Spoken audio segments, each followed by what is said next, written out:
저희 영스칼라 커뮤니티 세션에 와주신 모든 분들께 감사를 드립니다.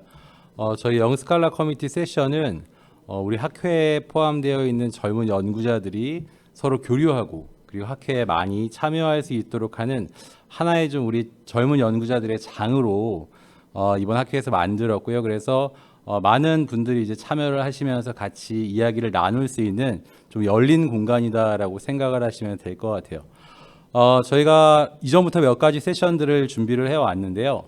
우리가 아무래도 이제 젊은 세션이다 보니까 새로운 모빌리티 분야의 좀 연구 주제와 동향들에 대해서 같이 좀 이야기를 나눠보면 어떨까 싶어서 모빌리티 분야의 새로운 연구 동향이라는 주제로 저희가 세션을 열었습니다. 지금 발표자분들하고 토론자분들이 많이 와 계신데 시간 관계상 토론자분들에 대한 소개는 이따가 토론을 진행할 때 얘기를 나누도록 하고요. 먼저 발표자분의 발표를 좀 듣도록 하겠습니다. 첫 번째 발표는 한국교통대학교의 김주영 교수님이 스마트 카드 기반 호흡기 전염병 확산 및 방제에 관한 연구라는 주제로 발표를 해 주시겠습니다. 우리 큰 박수로 모십시다. 예, 안녕하세요. 방금 소개받은 한국교통대학교 김주영입니다. 일단 발표 주제는 말씀드린 바와 같이 스마트 카드 기반 호흡기 전염병 확산과 방제에 관한 연구에 대해서 말씀을 드릴 거고요. 먼저 발표드리기 앞서서 이 발표는 현재 지금 유행하고 있는 팬데믹 상황에 있는 코로나19에 대한 내용은 아니고, 이게 이제 2015년에 이제 메르스 사태가 발생한 이후에 연구를 수행했었습니다. 그래서 2018년도에 스마트 교통복지재단의 연구 결과를 인용해서 발표 드리는 것을 말씀을 드리겠습니다. 발표 순서는 다음과 같고요. 먼저 모티베이션 자체는 저희가 이제 2015년도에 이제 메르스가 발생을 하면서 그때 이제 뭐 112명이 감염이 됐고 36명이 사망한 결과가 있었습니다. 특히 이제 이때 14번째 감염자가 슈퍼 스프레더라는 역할을 하면서 이 감염자 한 명이 80명 이상의 감염자를 발생시킨 사례가 있었고요. 그에 따라서 이제 저는 인카운터 네트워크라는 네트워크 이론을 토대로 해서 통행자들의 접촉 패턴을 분석함으로써 전파자들의 주요 통행 특성을 밝히고 통행자들 간의 접촉 행태를 분석하고자 하는 것을 소개해 드리고자 합니다. 이제 인카운터의 개념을 말씀을 드리면은 일상생활을 통해서 자주 마주칠 수 있어서 친숙하기는 하나 전혀 모르는 낯선 사람을 의미를 합니다. 그래서 제가 항상 인카운터를 말씀을 드릴 때 예시를 드는 게 뭐냐면은 같은 시간대에 같은 방향으로 같은 교통수단을 타고 이동을 해서 신속하기는 하지만 얼굴이 낯익긴 하지만 전혀 모르는 사람들의 경우를 인카운터라고 정의를 할 수가 있습니다. 그래서 이제 뒤에서도 설명을 드리겠지만 인카운터 네트워크라는 것을 분석을 함으로 통해서 접촉 빈도가 높은 사람의 수라든지 접촉 시간 그리고 접촉 빈도 등을 분석할 수 있는 장점이 있습니다.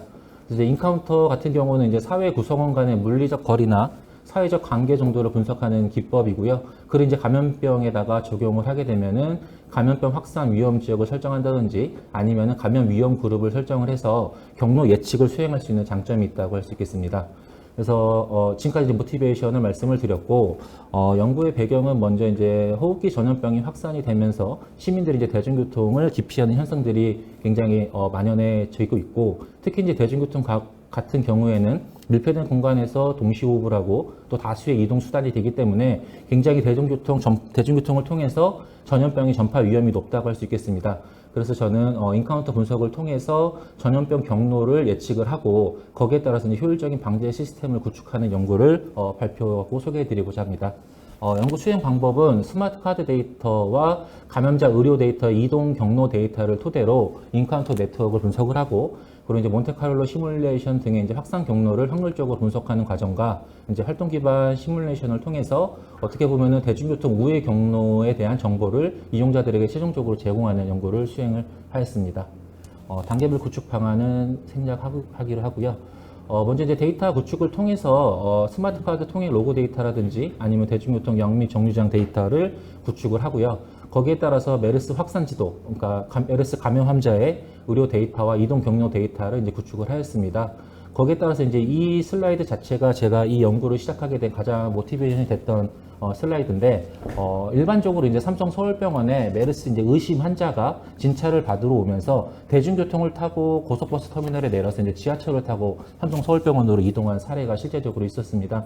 그래서 이제 이 부분을 통해서 감염자가 자기가 감염된지 모르고 대중교통을 이용하게 된다면은 이에 따른 이제 굉장히 확산이 더욱더 심해질 수 있겠다라는 게 이제 이러한 이동 경로 추적 데이터에 대한 예시고요. 그래서 시스템 구축 방안은 앞서 설명드린 대로 교통 및 의료 데이터를 토대로 데이터 어널리틱을 통해서 어떻게 보면은 통해서 인카운터 네트워크 분석을 수행을 하고요. 그래서 이 인카운터 네트워크 분석을 통해서 확률적 확산 경로를 분석한다든지 그리고 확산 경로를 예측을 해서 이용자에게 정보 제공 및 방제 대책을 수립하는 것이 이 시스템의 전체적인 구축 방안입니다. 그래서 이제 분석을 하기에 앞서서 먼저 의료 데이터 분석을 통해서 감염률 자체를 저는 가정을 하고 들어갔는데, 그래서 이제 감염률 자체는 총 노출된 환자를 기준으로 감염률은 3.9%를 적용을 하였습니다. 그리고 이제 인카운터에 대해서 설명을 드리면은 예를 들어서 이 부분이 이제 감염 위험자가 스프레더가 탑승을 하고 하차한 시간이 있다고 하면은 만약에 이 사람이 스프레더가 탑승하기 전에 그 대중교통을 이용하고 이용했다가 다시 하차를 한 사람 같은 경우는 인카운터 되지 않는 것이고요. 그리고 이 스프레더가 하차한 후에 그 대중교통을 이용한 사람도 인카운터 되지 않는 것으로 가정을 합니다. 그 대신에 이제 이 사람이 타기 전부터 타고 있다가 이 사람이 내리기 전에 내렸던 사람은 인카운터 된 케이스 1이고요. 그리고 이 사람이 탄 후에 탑승을 하고 이 사람이 내린 후에 내리는 사람은 인카운터 된 것으로 구성을 해서 이게 좀 간단한 이제 승하차 시간의 데이터를 통해서 인카운터 네트워크를 구축을 할 수 있고, 이를 토대로 이제 간단하게 분석을 해보면은 2016년 스마트 카드 데이터 분석 결과를 살펴보면요.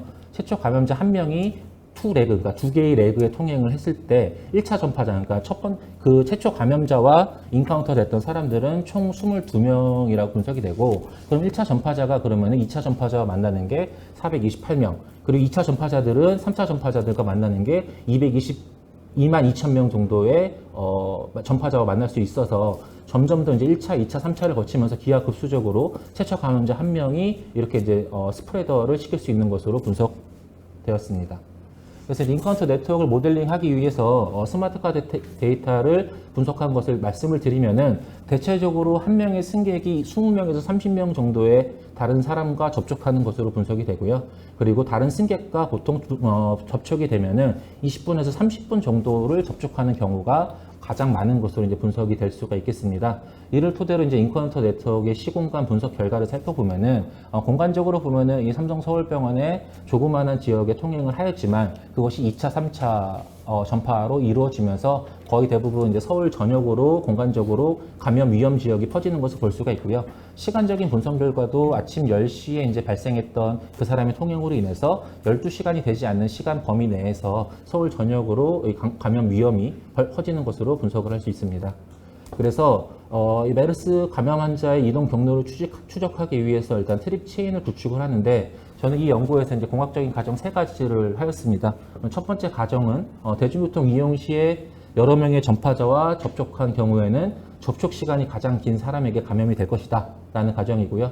두 번째로는 하루 동안 여러 명의 전파자와 접촉한 경우에는 최초 전파자로부터만 감염이 된다.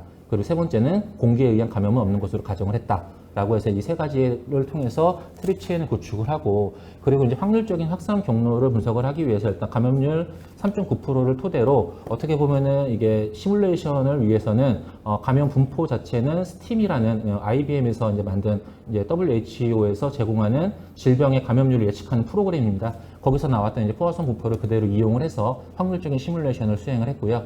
그래서 이제 여기서 몬테카를로 시뮬레이션을 수행을 했을 때 최초의 감염 노선이 이렇게 되지만 공간적으로 보면은 서울 전역으로 전체 감염 경로가 퍼져가는 것으로 분석을 할 수 있습니다. 이를 토대로 시뮬레이션 수행 과정이고요.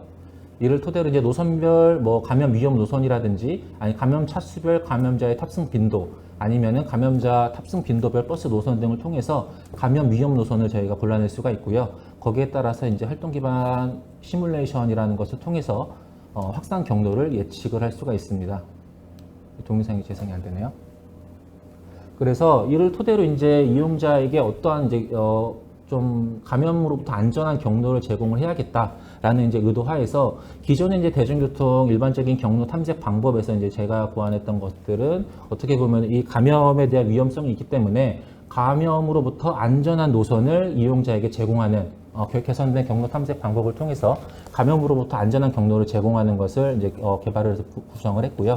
그래서 이제 위험기간 회피를 위해서 경로 탐색 알고리즘을 라우트 베이스드 퍼블릭 트렌짓 라우팅이라 그래서 이거를 자체적으로 구축을 하고, 그리고 앞서 설명드린 대로 스팀이라는 곳에서부터 나왔던 감염 위험의 파라미터를 그대로 적용하고 노선별 위험도 산출을 위해서는 이러한 하나의 지표를 만들어서 안전 경로를 계산하도록 하였습니다. 그래서 그림에서 보시는 것과 같이 이렇게 최소 경로 통행 시간이 있지만 감염 위험 지역을 벗어나서 회피할 수 있는 경로, 그러니까 대중교통으로서 우회 경로에 대한 정보를 제공할 수 있는 시스템을 만들고자 하였고요.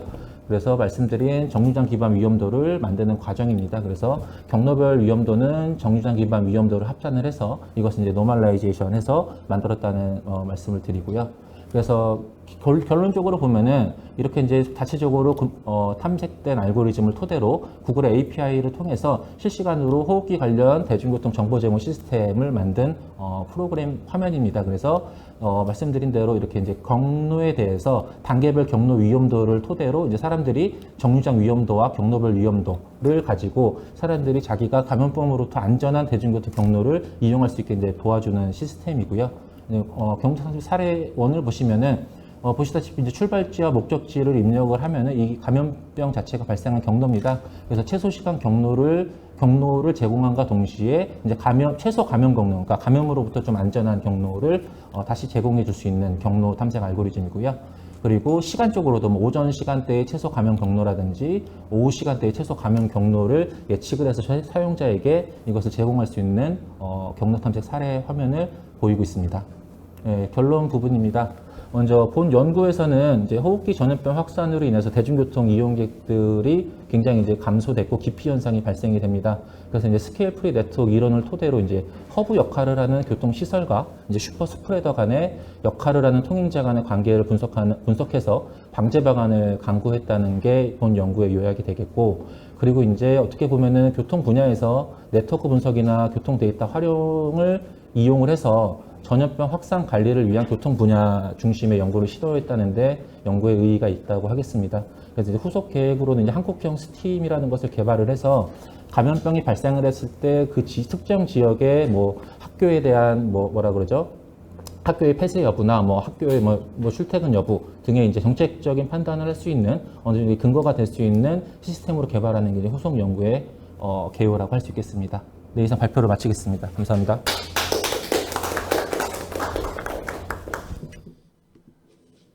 네, 좋은 발표 감사드립니다.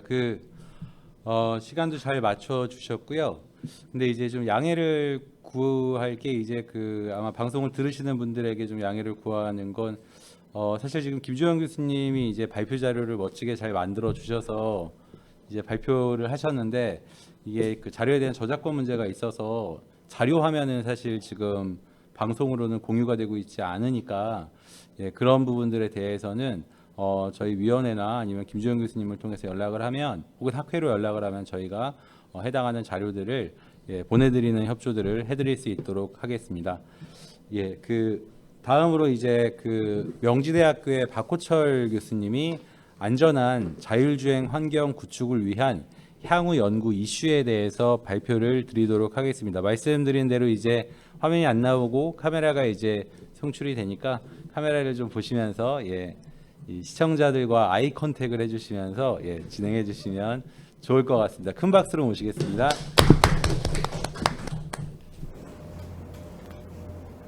네, 안녕하세요. 명지대학교 박호철입니다. 저는 안전한 자율주행 환경 구축을 위한 향후 연구 이슈라는 제목으로 발표를 드리겠습니다. 잘 아시다시피 자율주행 환경이 이제 성공적으로 구축이 되기 위해서는 여러 가지 이슈들이 있습니다. 네, 법제도적인 측면도 있고요. 여기 말하는 안전성에 대한 문제도 있고요. 도로 환경적인 시설도 있습니다. 네, 그 중에서도 이제 제가 생각할 때 가장 중요한 이슈 중에 하나가 안전이라고 생각이 들고요. 그 주제를 가지고 이제 이 안전한 자율주행에 대한 현황에 대해서 좀 설명을 드리고요. 현재 테스트가 진행 중인 자율주행 차량들이 있기 때문에 그 사고들이 어떤 식으로 발생했는지 좀 설명을 드리고 이 주행 환경을 좀 더 안전하게 하기 위해서 어떤 연구들이 있을지 제가 앞으로 진행하게 될 연구에 대해서 설명을 드리고 발표를 마치도록 하겠습니다.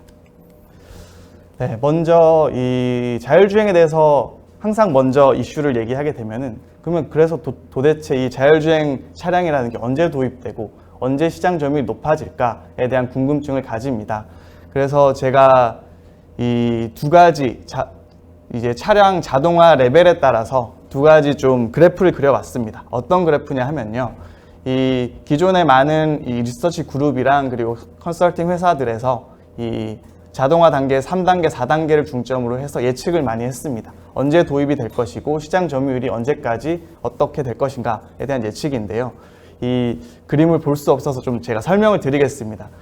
그림 자체를 보시면은 이 예측한 기관에 따라서 상당히 분산이 큽니다. 이 보수적으로 예측을 한 데에서는 2020년 또는 2025년에 도입이 돼서 2035년에 이제 거의 15% 정도가 레벨 3단계 이제 자동차들이 시장 점유를 할 것이다라고 얘기하지만 낙관적인 분포를 예측을 한 데에서는 62%까지 2030년에 레벨 3단계 시장 점유율을 가질 것이다라고 예측하고 있습니다. 거의 연도도 5년 차이에 이제 점유율도 50% 이상 차이가 나고요.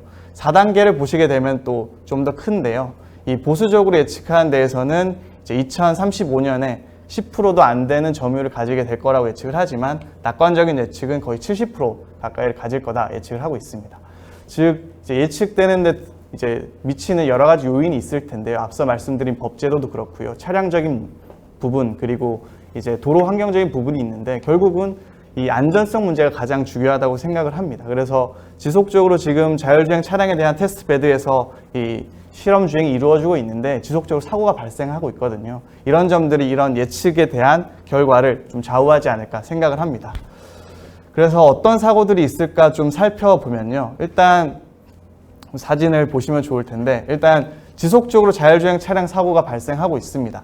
첫 번째 이쪽에서 사진을 하나 설명을 드리면 우버 자율주행 차량 사고가 2008년에 LA에서 발생을 했습니다. 이 사고 같은 경우는 운전자가 이 자율주행 3단계 단계에서 전방 주시를 좀 태만한 상태였고 이 무단횡단하는 자전거 이용자가 있었는데 이 사람을 이 차량이 검지하지 못하고 그대로 충돌하는 바람에 사망 사고가 발생한 사고고요. 두 번째는 이제 구글 웨이모 차량 자율주행 차량 사고인데요. 아리조나에서 2018년에 발생했습니다. 이 사고 같은 경우는 제가 자율주행 차를 타고 가는데 이 반대편에서 오는 차에서 사고 위험을 피하기 위해서 이제 그 핸들을 틀다 보니까 중앙선을 침범해서 왔고요. 그 상황을 자율주행 차가 이제 검지를 했지만 늦었고 그래서 정면 추돌이 발생해서 사상 사고가 났습니다. 근데 이게 운전자가 주시를 하면서 운전을 했더라면 좀 더 빠르게 반응을 해서 뭔가 사고를 회피했다거나 아니면 심각도가 낮은 사고가 될 수 있었는 그런 사고가 되겠습니다. 이런 이 자율주행에 대한 사고들은 이제 많이 나고 있는데요. 그래서 캘리포니아에서는 이 자율주행 데이터, 사고 데이터를 모으고 지금 이걸 공개하고 있습니다. 그래서 법적으로 자율주행 차량 제조사들은 자율주행 차량과 포함된 사고에 대해서는 10일 안에 사고가 발생하고 보고서를 제출해야 됩니다. 국내에서 이제 경찰관들이 어디서 발생했고 어떤 요인이고 이런 것들을 체크하는 항목이 되는데요. 그걸 모아서 지금 2020년 6월 10일까지 이 258건의 사고 데이터들이 모여 있습니다. 물론 이 사고들이 다 자율주행 차가 원인이 되어서 발생한 사고는 아니긴 한데요. 어쨌든 자율주행 차를 타면은 안전이 뭔가 사고들이 없어질 것 같지만 또는 자율주행 차를 타면은 남의 차들이 오면 그게 피해갈 수 있을 것 같지만 오히려 그게 더 심각한 사고나 안 날 사고로 만들 수 있다라는 점을 얘기할 수 있고요. 이러한 지속적인 사고 발생이 자율주행 시대에서 이 정착을 늦추는 요인이 되기 때문에 이걸 안전하게 바꾸는 필요성을 가지게 됩니다. 그래서 일단 제가 캘리포니아 그 자율주행 사고 데이터를 통해서요. 2017, 18년 2개년 데이터에 대한 간단한 특성 분석을 해봤습니다. 가장 먼저 이제 관심이 가는 게 그러면 자율주행 차의 요인에 의해서 2년 동안 거의 한 110건의 사고가 났거든요. 자율주행 관련해서. 몇 프로 정도가 자율주행 차량의 어떤 잘못에 의해서 났는가를 보니까 한 13.3% 정도입니다. 언뜻 생각을 하면 생각보다 자율주행에 의한 사고는 별로 없네라고 생각할 수 있지만 그래도 2년 동안 15건이 발생했고요. 그리고 아닌 사고 중에서도 자율주행차가 아니었으면 피할 수 있는 사고들도 포함되어 있다는 점을 꼭 생각을 하셔야 되고요. 그리고 심각도에 대한 측면을 봤더니 총 16건 정도, 113건 중에 16건이 사망 또는 부상 사고가 발생했습니다. 그리고 주목해야 될 점은 이 자율주행 차량에 의해서 발생한 사고 또는 하이웨이, 그러니까 좀 속도가 높은 연속류 도로, 그리고 도로를 이탈하는 사고일 경우에는 심각도가 높다라는 것을 확인할 수 있었고요. 그리고 실제 자율주행 차가 그러면은 일반 차량에 비해서 사고도가 높을까라는 것을 차량 등록 대수를 기준으로 해서 사고율을 간단히 비교를 해봤습니다. 2019년 기준으로 캘리포니아에 700대 이상의 자율주행 차가 테스트를 받고 있는데요. 그걸 가지고 비교를 해봤더니 일반 차량 같은 경우는 1000대당 사망사고가 한 0.2건 정도 발생하는데 자율주행 차는 2건이 발생합니다. 1000대 기준으로. 사실 이게 건수가 작다 보니까 엄밀한 비교가 되진 않지만 결과적으로는 자율주행차가 도입된다고 해서 지금 상황에서는 사망사고가 준다라고 말하기는 힘든다는 것을 알 수 있고요. 부상사고 기준으로 봤을 때도 기존의 일반 차량은 10.8건인데 자율주행차가 8.5건입니다. 조금 줄긴 하지만 사람들이 생각할 때 자율주행차가 들어오게 되면은 사고가 완전히 없어지는 거 아니야? 또는 90% 이상 주는 거 아니야? 라고 생각을 하지만 꼭 그렇지는 않다라는 것을 데이터로 확인하실 수가 있습니다. 결국은 이런 점들이 발생하는 것은 자율주행차가 100% 있는 도로 시스템이 아니고 자율주행차와 그리고 기존의 수동 운전자들이 섞여 있는 도로 환경 때문에 이런 많은 사고들이 발생한다고 생각이 듭니다. 근데 이러한 맥락에서 이 기존의 자율주행차가 가지고 있는 센서 기반의 어떤 안전장치들은 한계를 가지고 있습니다. 이런 내용들은 기존의 연구에서도 많이 얘기를 하고 있는데요. 기존의 다양한 센서들, 요 그림에서 보실 수 있는 레이더, 라이다, 다양한 센서들 기반의 이제 30여 가지 안전 기술이 이제 이미 개발되어 있고요. 이게 제한된 환경 내에서 테스트까지 거쳤지만 이게 모든 사고를 막을 수 없습니다. 이 유해 연구에 의하면은 2018년에 있는 연구에 의하면 실제 이 실제 도로에 나가게 되면 이 장치들이 실제 연구에서는 99% 이상의 사고를 줄인다고 하지만 최대 낙관적으로 봐도 70% 정도 줄이면 많이 줄이는 거다라고 얘기하고 있고요. 그만큼 실제 환경에서는 우리가 예상하지 못한 특정 위험 사항들이 많습니다. 사고 다발 구간 또는 날씨에 의한 영향 그리고 안개, 돌발 사항들이 있기 때문에 이런 것들에 대한 검토는 아직 부족한 실정이다라고 얘기를 하고 있습니다. 그래서 제가 특정 위험한 상황이라고 말씀드렸는데요. 그러한 상황들이 어떤 것들이 있을까 간단히 좀 정의를 해봤는데요. 일단 가장 먼저 얘기할 수 있는 게 이제 한 번에 우리가 자율주행 차량 시스템 100% 자율주행 차량이 다니는 도로 시스템 가기는 힘들기 때문에 그 전 단계인 자율주행 차량과 수동운동 차량이 혼합하는 교통 상황이 어떻게 보면 가장 안정성이 떨어질 수 있는 상황이 되고요. 그 기타적으로 또 센서의 오류라든지 통신 장애, 해킹 상황, 그리고 날씨에 의한 영향, 그리고 혼잡한 상황. 혼잡이라는 것은 요 혼합 교통류와 좀 연관이 됩니다. 수동 차량이 많이 있고 혼잡한 상황에서는 그만큼 변수가 많아지고 대응 능력이 낮아지기 때문에 이 사고가 날 수 있는 확률이 높아지게 되겠죠. 근데 최신 이제 자율주행 시스템이라고 할 수 있는 그 중에 하나죠. 이 테슬라의 모델 3 노아, 이제 오토파일럿 기능 같은 경우에도 이런 점들 좀 많이 개선해서 홍보를 하고 있는데요. 예를 들면 고속도로 자동 진출입이라든지 전방에 조속 차량이 있을 때 이걸 잘 회피해 갈 수 있다. 이런 기능을 지원한다라고 얘기를 하면서 출시를 했습니다. 근데 출시하고 얼마 안 돼서 2020년 올해 초죠. 그때 바로 고속도로에서 전방에 있는 이제 차량을 인식하지 못하고 이제 사상사고가 날 만큼 아직까지는 센서 기반의 이런 이제 안전장치들이 완벽하진 않다라는 것을 알 수가 있습니다. 결과적으로 이제 휴먼 드라이빙 비클이라고 해서 이 수동 차량들과 그리고 서로 간의 통신이 끊겨 있는 디스커넥티드 되는 비클 상황을 고려한 예측 기반의 안전 모니터링이 필요하지 않나라는 생각을 하고요. 그리고 악천 후 또는 날씨, 혼잡, 혼합 교통류 상황을 다 이제 고려할 수 있는 선제적 감시 체계가 필요하다라는 것을 알 수가 있었습니다. 네, 그리고 이러한 측면에서 또 자율주행 시스템의 어떤 리던던시 개념에서도 이런 예측 모니터링 시스템이 필요한데요. 리던던시라고 하면은 이중화 또는 여분이라는 개념입니다. 그래서 자율주행 단계가 높아질수록 운전자가 개입할 수 있는 여지는 낮아지게 되는데요. 이러한 비상 상황에서 이중으로 또는 삼중으로 안전장치를 가진다라는 의미가 되겠습니다. 그러한 의미에서 이 기존의 이제 차량 위주의 센서 위주의 어떤 안전장치뿐만 아니라 이렇게 이 다양한 정보들을 조합한 예측 기반 모니터링 시스템 기반의 정보를 통해서 안전성을 더 개선해야 되지 않을까 생각을 합니다.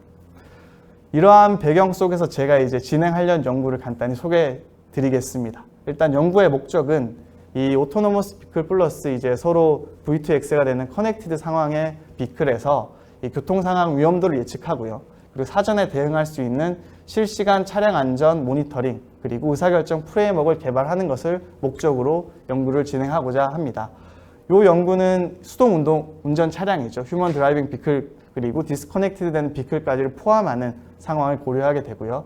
이걸 위해서는 주변 차량의 궤적을 예측하고 도로 상태 그리고 도로 및 이제 환경 조건을 반영한 사고 위험 예측이 필요하게 됩니다. 연구 내용은 크게 앞서 말씀드린 세 가지가 될 텐데요. 실시간 차량 궤적 예측 모형 같은 경우는 이 기계학습 딥러닝 기반의 방법론을 활용해서요. 그리고 이 휴먼 드라이빙 비클 그리고 통신이 단절된 차량에 대한 그런 다양한 시나리오를 설정하고 거기에 맞는 변수와 모델링을 시행할 예정입니다. 또한 이런 예측된 궤적 정보를 통해서 차량의 사고 위험 예측 모형을 개발할 거고요. 그리고 이러한 위험 상황 시나리오를 검토해서 거기에 맞는 위험도 모형을 산출하고자 합니다. 이런 위험도가 산출이 되면 이걸 기반으로 차량 단위가 될 수도 있고요. 아니면 플래툰 단위가 될 수도 있을 것 같습니다. 그걸 기반에 어떤 속도를 줄인다든지 또는 차선 변경을 한다든지 또 워닝을 준다든지 그런 식의 의사결정 모형을 개발하고자 합니다. 그걸 통한 검증까지 포함되어 있습니다. 네, 구체적인 내용은 이제 간단히 설명드리겠습니다. 실제적으로 실시간 차량 궤측 예측 연구 같은 경우는 기존의 자율주행 차량 트라젝토리뿐만 아니라 최근에는 이제 수동 차량에 대한 이제 궤적까지 예측하려는 연구들이 진행 중에 있습니다. 근데 아직 이 수동 차량들이 어떤 식으로 분포하는가 그 시나리오를 설정하고 거기에 맞는 예측 그리고 거기에 따라서 예측에 대한 성능이 달라지기 때문에 좀 어느 정도 한계를 가지고 하는데요. 이런 부분을 좀 발전시키고자 본 연구에 초점을 두고 있고요. 그래서 지도학습 기반의 다양한 차량 궤측 자료, 지금은 엔진심 데이터 또는 시뮬레이션 기반의 자율주행 차량의 어떤 퍼포먼스가 포함된 시뮬레이션 데이터를 활용하고자 합니다. 이런 모형들을 통해서 확률적 예측이 가능하도록 이제 계획을 하고 있습니다. 다음은 이런 확률적인 궤적 예측 정보가 나오게 되면 이걸 기반으로 차량 두 대 간의 어떤 위험도가 아니라 내 차가 있으면은 주변 차량들을 다중으로 포함해서 위험도를 예측할 수 있는 모형을 생각하고 있습니다. 이 모형을 위해서는 궤적들도 확률적으로 좀 예측이 돼야 되고 그 확률 기반으로 위험도도 확률적으로 나타나게 될 예정입니다. 그래서 그 확률을 가지고 의사결정 모형까지를 개발하고자 합니다. 네, 본 연구는 크게 세 가지 단계였는데요. 그 내용을 또 3단계, 3차 연도에 걸쳐서 연구를 진행하려고 하고요. 그리고 궤적 예측 모형과 그리고 사고 위험도 예측 모형은 서로 간에 좀 피드백이 많이 필요할 것 같습니다. 그래서 초기에는 이제 프로토타입 모형을 먼저 개발해서 그 부분에서 서로 예측하고자 하는 차량의 범위라든지 들어가야 될 변수라든지 이런 걸 조정해서 최종 모형을 개발할 예정입니다. 네, 그래서 현재 이 내용은 연구재단 과제로 수행 중에 있고요. 이게 좀 3년 동안 결과가 나오게 되면 기존에 있는 이제 자율주행 관련 기술센터들과 연계한 연구와 성능 평가까지를 계획하고 있습니다. 네, 이상으로 발표를 마치겠습니다. 감사합니다.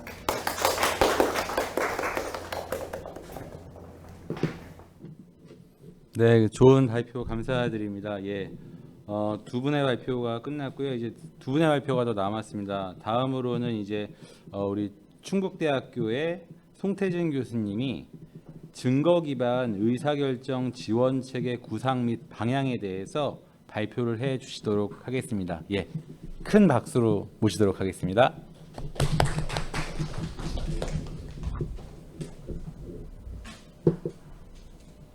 저입니다, 저. 됐나요? 예. 네, 반갑습니다. 방금 소개받은 충북대학교 도시공학과의 송태진입니다. 저는 오늘 발표를 증거 기반 의사결정 지원 체계 구상 및 활용 방안이라는 주제로 발표를 진행하게 되었습니다. 여기서 증거 기반이라는 건 뭐 거창한 건 아니고요. 이제 좀 돌려 얘기하자면 데이터 기반으로 우리가 의사결정 지원 체계를 좀 바꿔야 되지 않겠냐라는 생각으로 좀 시작을 했습니다.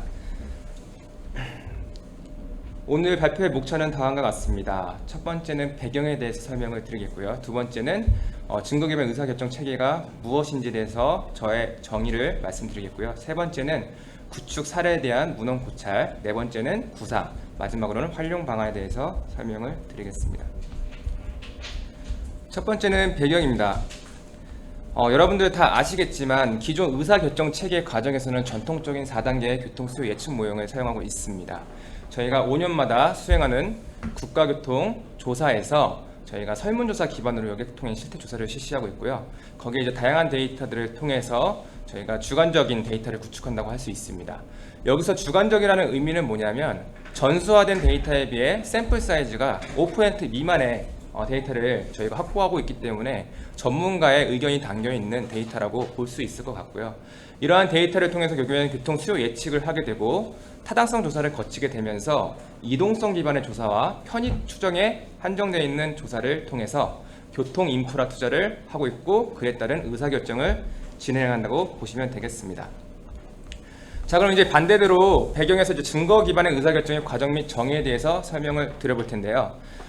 이거는 뭐 제가 개발한 그런 개념은 아니고요. Evidence Based Decision Making System이라고 영어로는 되어 있습니다. 이미 많은 분야에서 적용되고 있는 분야인데 크게 세 가지가 있을 것 같습니다. 경험적 증거, 영구적 증거, 그리고 마지막 맥락적 증거. 이 세 가지의 증거가 결합돼서 교집합으로 나타날 때 그때 증거 기반의 의사결정 체계다라고 얘기를 할 수 있을 것 같고요. 제가 이제 그럼 데이터 기반에서 이 세 가지가 어떤 건지를 좀 고민해보고 한번 정의를 해봤습니다. 이 경험적 증거라는 거는 공간적으로 시임리스하게 모든 공간에서 저희가 데이터를 수집할 수 있으면 그 데이터를 통해서 저희가 실제 경험 기반의 데이터를 활용할 수 있다라는 것이고요. 두 번째는 영구적 증거입니다. 이미 여기 계신 전문가분들께서 다양한 지표를 이미 만들고 있고요. 지금 김주현 교수님이 하셨던 이제 메르스 기반의 어떤 감염 경로라든가 그다음에 또 형평성, 취약성, 접근성 등 다양한 지표들을 이미 개발을 하고 있습니다. 이런 영구적 증거가 또 하나의 증거가 되겠고요. 마지막으로는 이제 맥락적 증거입니다. 맥락적 증거는 이제 결국에는 contextual이라고 영어로 표현할 수 있는데요. 과거부터 지속까지 쭉 오면서 우리가 시계열 데이터를 쌓고 있다면 그거는 맥락적으로 저희가 정보를 확보할 수 있다라는 것입니다. 그래서 저는 결국엔 증거 기반 의사결정 체계란 시공간적, 고품질, 고해상도의 빅데이터 기반의 다양한 평가 지표를 활용해서 경험적 증거 기반의 디테일하고 객관적인 의사결정을 내리는 과정이라고 제가 정의를 한번 해봤습니다. 그러면 기존 의사결정 체계의 한계점, 그 다음에 증거 기반 의사결정 체계의 장점을 좀 설명을 해보도록 하겠습니다. 기존 의사결정 체계에서는 다들 아시겠지만 시간대별 OD도 구하기가 어렵고요. 그 다음에 새로운 모빌리티가 도입됐을 때 전통적인 4단계 수요 추정을 활용했을 때 저희가 임팩트 애널리시스도 불가능하고 예비 타당성 조사도 저희가 경직되어 있어서 개별적으로 개별 데이터를 수집해서 개별 회사들이 계속해서 별도의 분석을 수행하는 체계를 따른다고 할 수 있습니다. 그렇게 된다면 결국에는 저희가 어떤 회사가, 어떤 학교가, 어떤 전문가가 하느냐에 따라서 결과는 전부 다 상이한 결과가 나오게 된다는 얘기죠. 반면에 증거 기반의 의사결정 체계는 경험 기반의 고해상도 빅데이터를 이용해서 비교적 정확하고 신뢰성 있는 분석이 가능하다라는 것이고요. 두 번째는 다양한 평가 지표를 활용할 수 있기 때문에 저희가 현재 이제 지방 지역 같은 이런 이동성에 대해서 경제성이 나오지 않는 지역에 대해서 형평성이라든가 다양한 접근성 등의 그 지표를 활용한다면 우리가 보다 골고루 분포될 수 있는 지역 균형 발전 측면에 사업이 투자가 될 것이다 라고 보고 있고요. 마지막으로는 지속적으로 누적된 시계열 정보를 이용해서 세분화된 추세 분석이 가능하다라는 말씀을 드리겠습니다. 자, 그러면 이제 사례에 대해서 설명을 드려볼 텐데요. 첫 번째는 버지니아주의 증거 기반 의사결정 체계인 스마트 스케일입니다. 여기서 보시면 이제 크게 차이가 없어 보일 거라고 생각이 드는데요. 보시면 이제 계획안 평가의 지표에 따른 점수 평가라는 게 있습니다. 평가 지표는 혼잡 완화, 안전, 접근성, 경제 발전, 환경, 토지 이용 등 다양한 지표가 활용되는 것을 보실 수 있겠습니다. 이런 지표들은 결국엔 공간 정보 위에 올라와 있고요. 10년 넘는 데이터들이 쌓여 있기 때문에 이걸 지속적으로 모니터링하면서 이 사업이 실제로 투자가 되고 그게 평가가 이루어지고 거기에 따라서 또 누적된 걸 가지고 다른 사업에 또 우선순위 투자에 저희가 활용할 수 있는 그런 형태가 될 것 같습니다. 다음 페이지를 보시면 공간 정보 위에 올라오는 이런 프로젝트별 정보를 확인하실 수 있겠는데요. 여기 보이시는 바와 같이 다양한 평가 지표가 지표화되게 있고요. 그 다음에 평가 점수를 스마트 스케일로 통해서 총 점수를 매기는 이런 방식으로 되어 있습니다. 그리고 현재 진행되어 있는 사업들에 대해서도 클릭을 하게 된다면 현재 진행 사항이고 그에 따른 혼잡 비용, 지체 비용, 안전상의 문제 등등에 대해서도 모니터링 가능한 그런 시스템이라고 보면 될 것 같습니다. 자, 두 번째는 메릴랜드 대학교의 코로나 영향 분석 시스템 플랫폼이라고 합니다. 이 플랫폼은 기존에 없던 게 생긴 건 아니고요. 이제 메릴랜드에서 캣이라는 레이버레이토리에서 10년, 한 12년 정도 된 리티스라는 죄송합니다. 시리가 나와가지고 네, 리티스라는 프로그램을 통해 가지고 모든 링크와 어떤 점선 면의 공간 정보를 10년 넘게 사고 정보 등 프로비클 정보를 미국 전역에서 수집을 하고 있습니다. 이러한 데이터들이 계속 누적되기 때문에 어떤 이벤트가 발생한다면 이 이벤트는 임팩트로 다가올 것이고요. 이 임팩트 아날리시스는 기존 시스템에서 비포 앤 애프터 스터디만 할 수 있다면 그거는 별도의 사업 없이 바로바로 분석할 수 있는 그런 체계라고 보실 수 있겠습니다. 다음 페이지에 보시면 그래서 그림에 이렇게 나오는데요. 여기서 왼쪽 좌측 하단에 보시면 비교통 분야 지표와 교통 분야 지표 이렇게 두 가지를 나눠볼 수 있습니다. 데이터는 원천 데이터에서 저희가 가치화를 할 수 있다면 언제든지 그 가치화된 데이터를 저희가 산출할 수 있겠는데요. 예를 들어서 소셜 디스턴싱 인덱스 같은 경우, 사회적 거리두기 지수 같은 경우도 저희가 바로 만들 수 있겠습니다. 이런 것들을 만들기 위해서는 저희는 무조건 필요한 거는 플랫폼을 만들어서 데이터를 지속 가능하게 공간 정보와 시간 정보를 모아야 된다는 걸 말씀을 드리겠습니다. 그렇기 때문에 코로나 감염자 수에 대해서 비포 앤 애프터에 따라서 분석한 결과가 있고요. 이 PPT에서 볼 수 있듯이 외출 자제에 대한 인구 비율을 각 주별로, 각 시별로, 각 동네별로 다 분석을 이 플랫폼에서 할 수가 있습니다. 그래서 여기서 보시면 외출 자제가 가장 높은 비율이 워싱턴 DC가 무려 54%나 증가된 것을 볼 수 있겠는데요. 이런 것처럼 도와 도 사이에서도 비교도 가능한 이런 플랫폼이 필요합니다.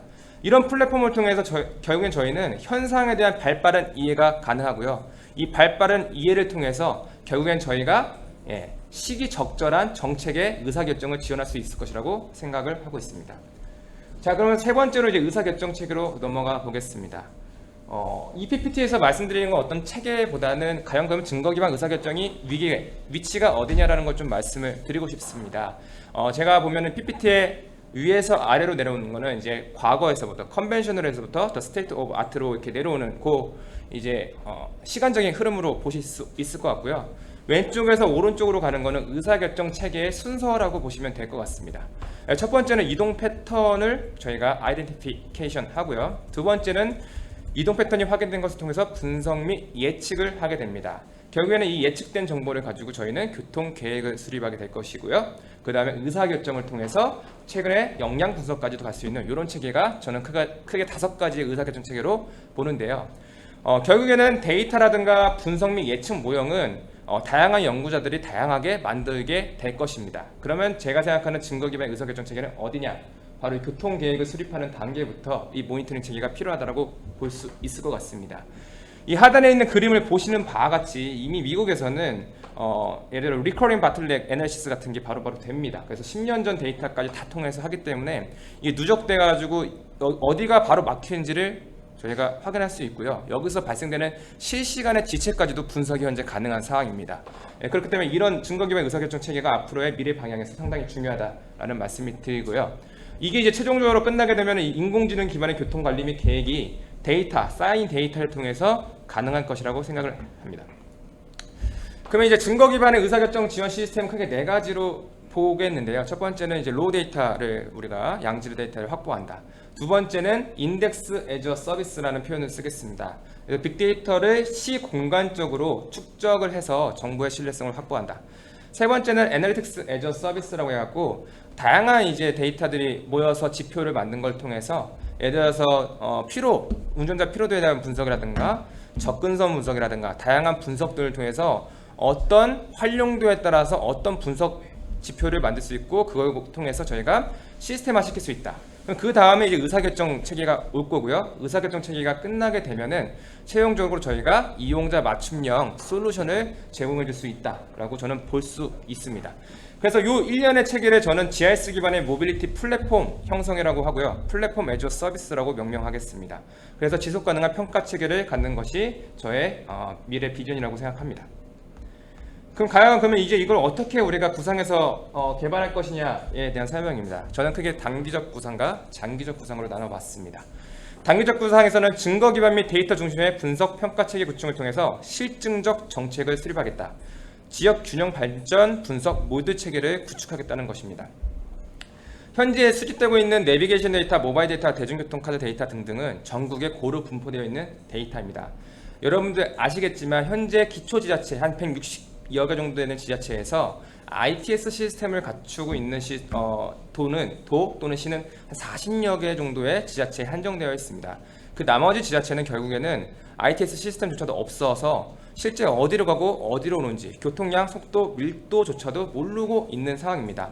그런 상황에서 제가 설명드린 내비게이션, 모바일, 대중교통카드 등등의 빅데이터를 활용한다면 언제 어디서라도 시니스한 공간적인 교통량, 밀도, 속도, 그리고 접근성, 다양한 데이터들을 저희가 DB화할 수 있을 것이고요. 그러한 데이터를 통해서 결국에는 전국의 모든 지역의 지역 균형 발전을 분석할 수 있을 것이라 생각합니다. 예를 들어서 접근성에 대한 분석도 바로바로 가능해진다는 것이죠. 두 번째는 증거 기반 시계열적 분석을 통해서 신뢰성 있는 사업 우선순위 선정 체계를 구축하겠다. 크게 마이크로스코픽한 스케일과 매크로스코픽한 스케일 두 가지로 나눠볼 수 있을 것 같습니다. 좌측에 보시면 제가 실제 미국에 있을 때 분석한 사례입니다.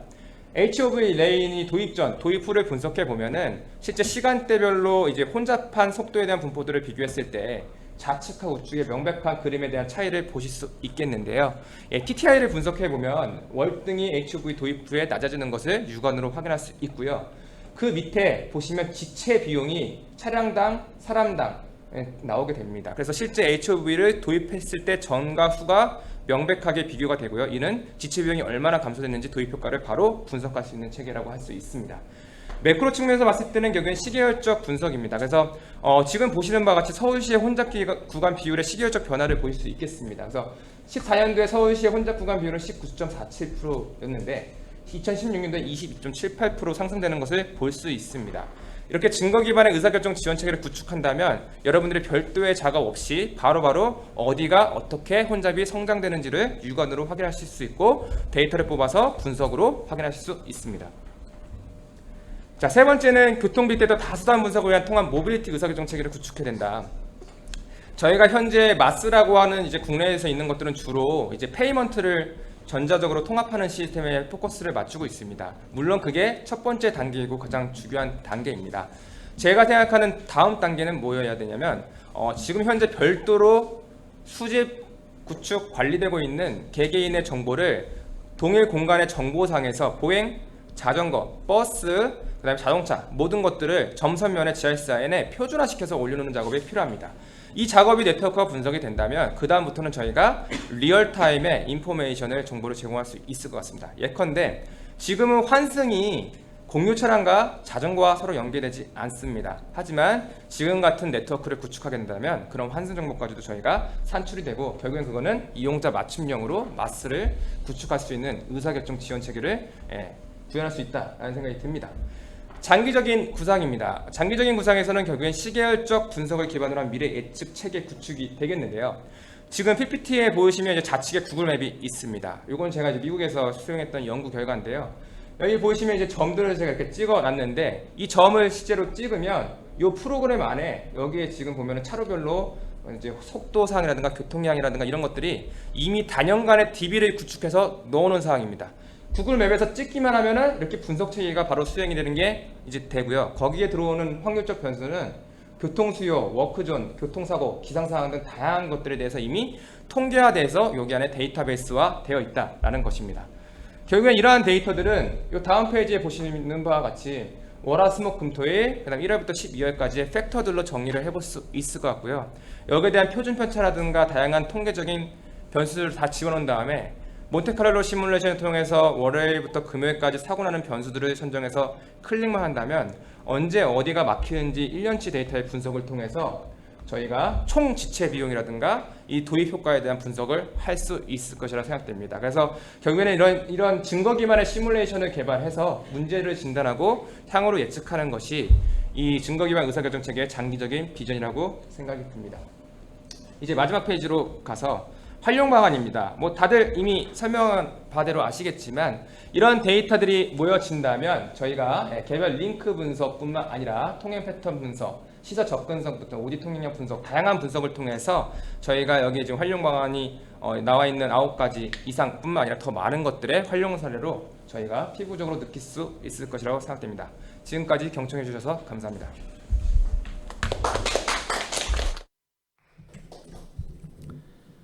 네, 송태진 교수님 발표 감사드립니다. 송태진 교수님이 발표하시는 동안에 채팅창에 글이 떴어요. 예, 그 신대섭님이 발표 자료는 함께 볼 수 없냐고 이렇게 요청을 해주셨어요. 근데 앞서도 저희가 말씀드렸지만 이게 사실 이제 방송으로 송출되는 경우에는 이제 자료에 대한 저작권 문제가 좀 있어서 저희가 화면 자체를 공유하기는 조금 쉽지는 않은 문제가 있는 것 같아요. 대신에 혹시 관심을 가지고 계신 분들 있으면 저희 학회로 연락을 주시면 저희가 발표자분들과 상의를 해서 관련된 자료들에 대한 발송 여부들을 확인하고 연락드리도록 하겠습니다. 지금 세 분 발표가 끝나고 이제 한 분이 남았는데요.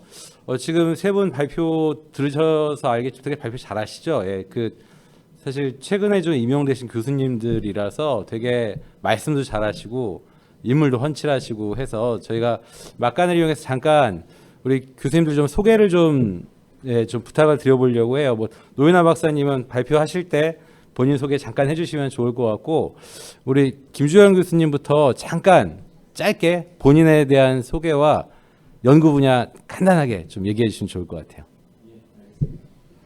예, 방금 소개받은 김주영입니다. 저는 의왕의 한국교통대학교 교통대학원에 있고요. 그리고 교통정책학과에서 있습니다. 그래서 2019년부터 이제 한국교통대학교에서 일을 하고 있고요.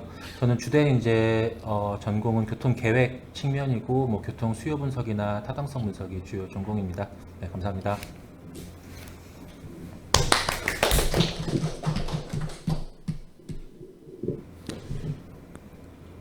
네, 안녕하세요. 저는 명지대학교의 박철입니다. 지금 용인에 있는 자연 캠퍼스 교통공학과에 있고요. 저는 작년 9월에 임용돼서 이제 두 번째 학기입니다. 네.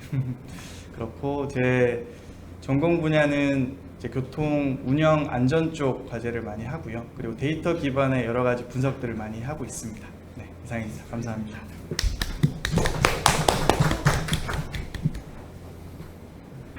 네, 안녕하세요. 저는 충북대학교 도시공학과의 송태진입니다. 저는 도시공학과에서 이제 교통을 담당하고 있고요. 교통으로서는 저 혼자만 현재 과에 있습니다. 그래서 교통공학 계획 뭐 다 하고 있는데 주로 전문 분야는 데이터 기반의 빅데이터 기반의 의사결정 지원 체계를 만드는 연구를 플랫폼 사업을 주로 해왔고요. 최근에는 이제 퍼스널 모빌리티 기반으로서 시뮬레이터를 지금 학교에 지금 설치 중에 있습니다. 그래서 이제 킥보드라든가 세그웨이 등의 이제 가상현실에서 킥보드 그런 주행 환경 평가를 하는 것도 연구를 하고 있습니다. 네, 만나뵙게 돼서 반갑습니다.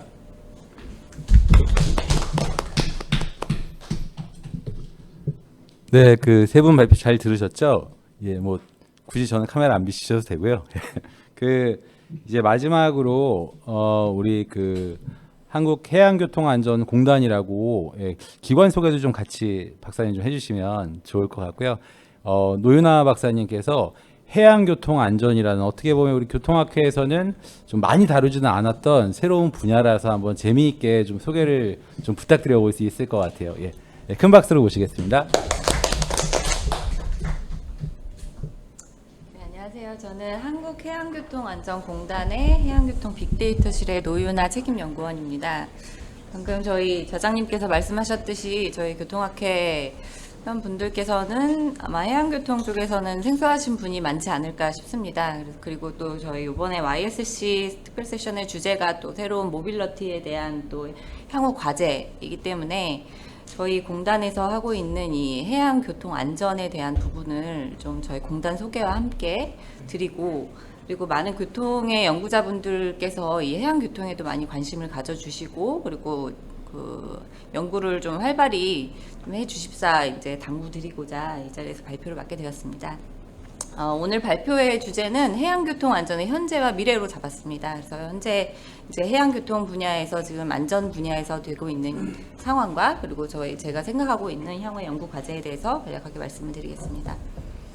먼저 이제 목차는 이제 저희 공단에 대한 간략한 소개를 잡았고요. 그리고 해양 안전이란 무엇인지, 그리고 해양 교통 안전 체계라는 것은 무엇인지, 그리고 저희 해양 교통 안전의 현황, 그리고 향후 연구 과제 순으로 발표를 하겠습니다.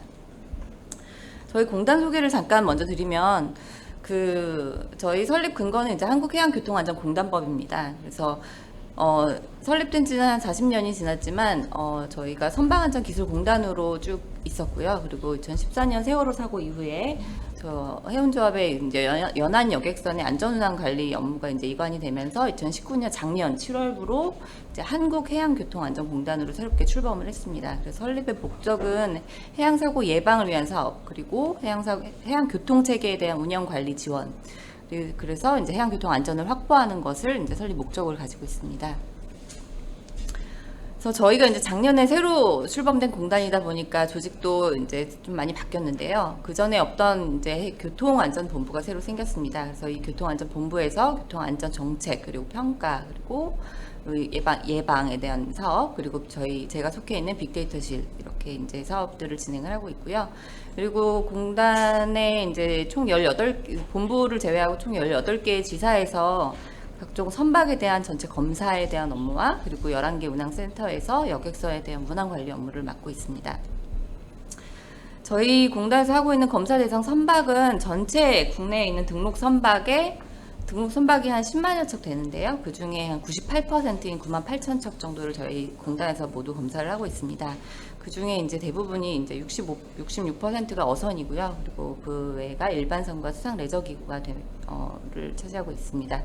그리고 저희가 이제 여객선에 대한 운항 관리 업무는 저희 공단에서 모두 수행을 하고 있는데, 전체 100개 항로에 대해서 이제 여객선에 대한 그 안전 운항 관리 업무를 하고 있습니다. 그 작년에 신공단이 출범되면서 저희가 잡은 미션은 사실 해양 교통 안전을 확보하는 것입니다. 지금 해양 사고 발생에 대해서 50% 저감, 굉장히 야심차게 잡았는데, 그리고 인명 피해도 50% 저감, 그리고 대기 오염 감축, 이 세 가지의 경영 목표를 가지고 이걸 10년 내에 달성을 하자, 이렇게 비전을 가지고 지금 공단이 운영되고 있습니다. 사업 영역은 말씀드린 것처럼 선박에 대한 검사가 가장 큰 영역이고요. 그리고 안전운항 관리, 기술 연구, 그리고 제가 속해 있는 빅데이터에 대한 플랫폼 구축, 그리고 미래 안전 기술에 대한 연구 개발과 해양교통안전센터, 이렇게 6개의 사업 영역으로 구분할 수가 있겠습니다.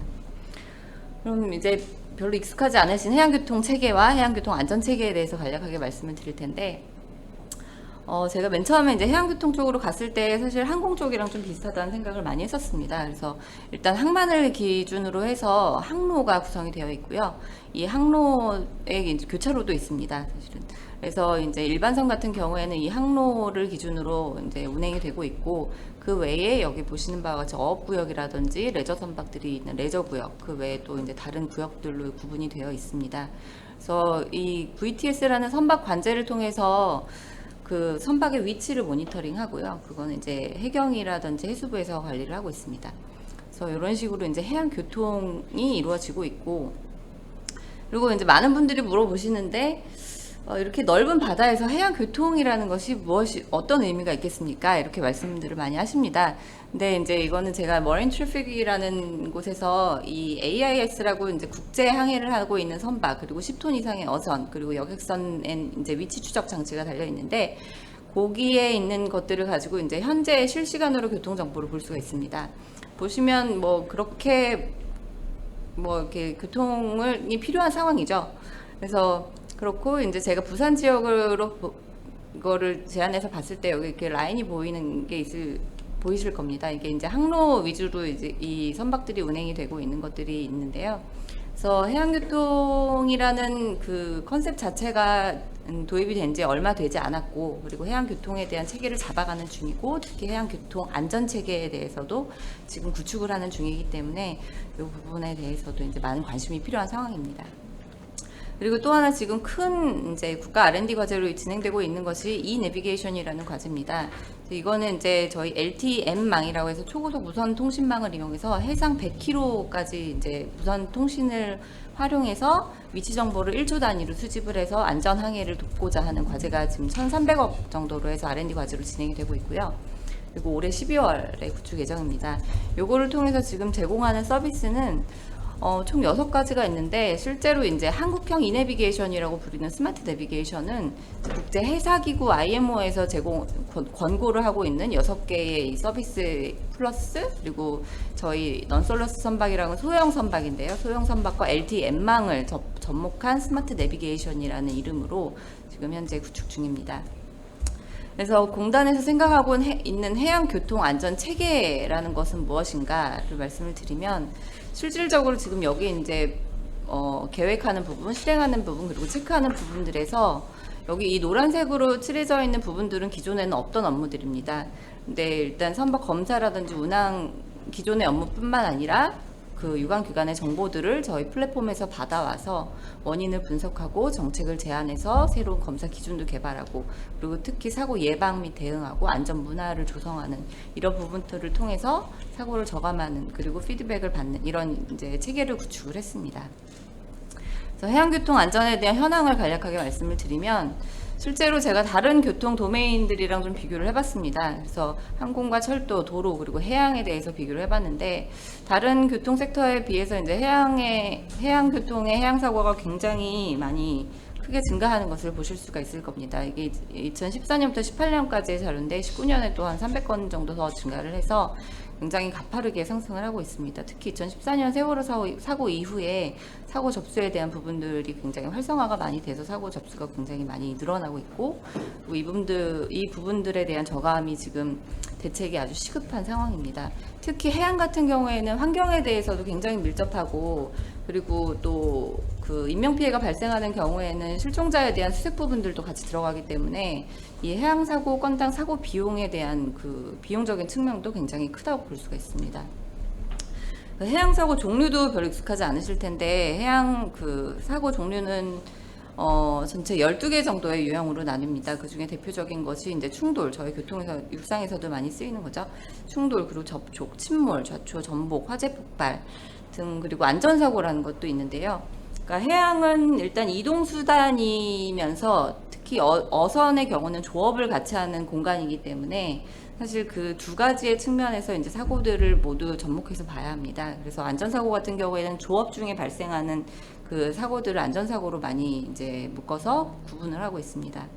그래서 사고 종류와 이제 건수와 인명피해에 대해서 유형별로 나누어서 본 걸 보시면, 이제 뭐 기관 손상 같은 부분들은 어선에서 굉장히 많이 발생을 하는데 건수가 굉장히 높고요.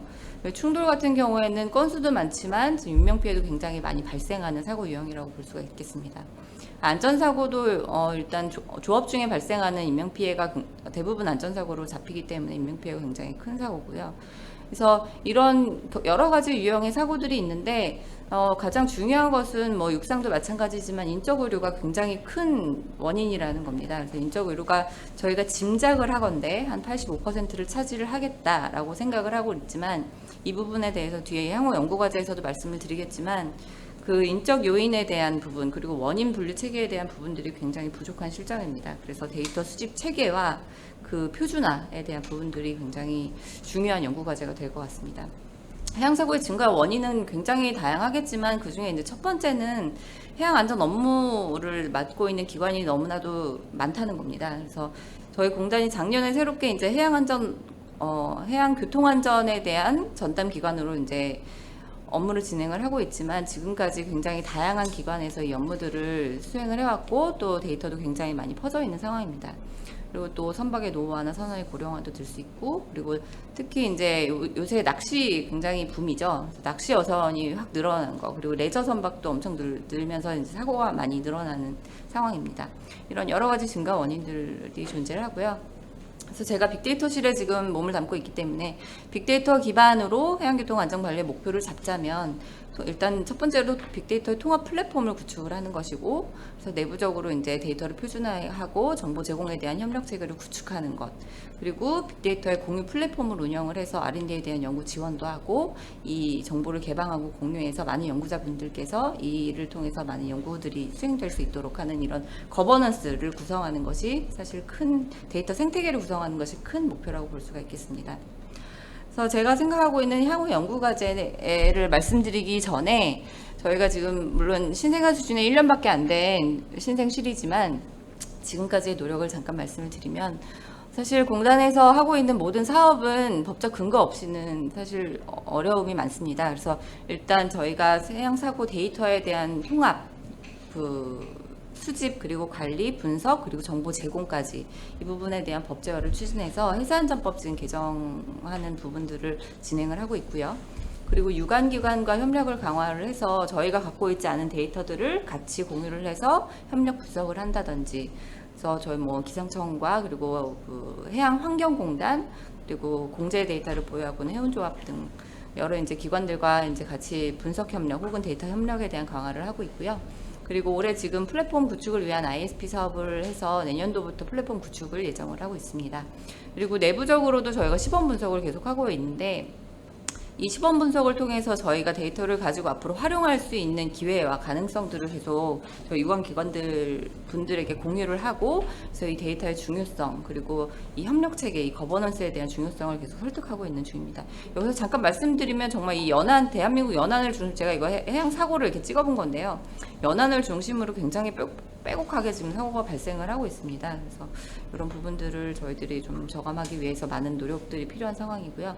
그리고 우리 박호철 교수님은 익숙하실 텐데, 저희 이제 내부적으로도 시범 과제 또 정보화진흥원과 협력해서 과제들을 수행을 하고 있고요. 그래서 이런 작은 서비스들부터 시작을 해서 실제 어민들에게 도움이 될 수 있는 그런 서비스 제공을 하기 위해서 지금까지 노력을 해왔고요. 그리고 향후 연구 과제로 보기에 앞서 이제 큰 목표를 보여드리면, 실제로 아까 말씀드린 것처럼 굉장히 그 기관들도 많고 데이터들도 너무 산재해 있고 이런 것들을 이제 하나로 모으는 것부터가 일단 시작이 될 것 같습니다. 그래서 이렇게 수많은 기관들의 검사 기관들, 그리고 이제 정부 부처를 포함한, 그리고 여러 기관들의 사고 데이터, 그리고 환경 데이터, 뭐 보험 데이터, 이런 부분들을 다 모아서 여기에 대한 서비스를 제공을 하고, 이 서비스들이 중앙 정부뿐만 아니라 일반 대국민, 그리고 연구기관, 이런 부분들에 다 이제 공유가 되는 그런 거버넌스를 생각을 하고 있고요.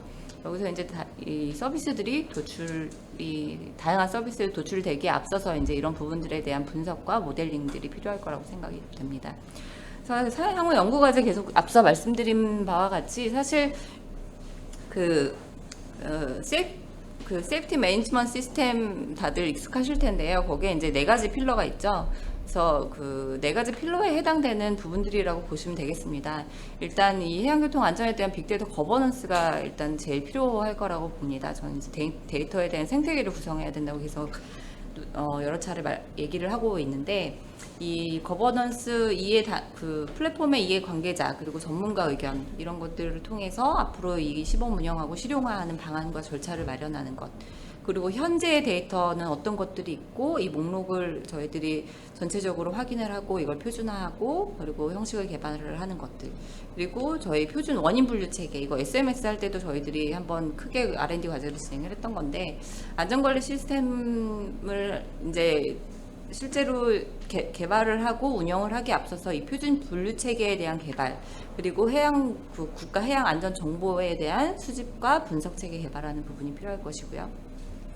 그리고 이 부분들이 이제 완성이 되면 앞으로는 이제 사고 위험에 대한 예측 분석에 대한 모델, 그리고 정량적 안전관리 목표 설정, 이런 것들이 당연히 필요할 것입니다. 그리고 그 SMS의 그 단계별로 지금은 사후적 관리라면 앞으로 선제적 위험 관리라든지 예측적 위험 관리를 위한 분석 기법 개발과 시범 분석, 그리고 성능 지표 도출 등이 필요할 거라고 이제 생각이 되고, 이 부분들을 연구 과제로 좀 뽑아봤습니다. 여기까지로 해서 발표를 마치겠습니다. 감사합니다. 네, 4분 발표 잘 들었습니다. 네, 4분 발표 잘 들었습니다. 사실 이렇게 방송을 할 때 되게 중요한 것 중에 하나가 이제 시간을 맞추는 건데, 정말 4분들 제가 요청드렸던 시간에 딱딱 맞춰서 정확하게 시간 발표를 다 지켜주신 것 같습니다. 너무 감사드리고요. 이제부터 저희가 토론을 시작을 하겠습니다. 토론을 위해서 또 저희 영스칼라 커미티의 멤버이신 분을 5분을 아주 귀하게 저희가 모셨습니다. 그래서 제 오른편에 계신 분부터 왼편에 계신 분들 순으로 제가 소개를 드릴 거고요. 토론 의견은 카메라에 돌리는 걸 고려해서 왼편에 계신 분부터 토론에 대한 의견들을 주시면 될 것 같습니다. 제일 먼저 참석해 주신 한국교통연구원의 원민수 박사님께서 참석을 해 주셨습니다. 박수 부탁드립니다. 그리고 계명대학교의 권오은 교수님 참석해 주셨습니다. 그리고 제 왼편에 모나시대학교, 이제 다음 학기부터는 공주대학교로 오시는 김인희 교수님 참석해 주셨습니다. 그리고 한국교통안전공단의 장유린 박사님 참석해 주셨습니다. 그리고 마지막으로 서울연구원의 한영준 박사님 참석해 주셨습니다.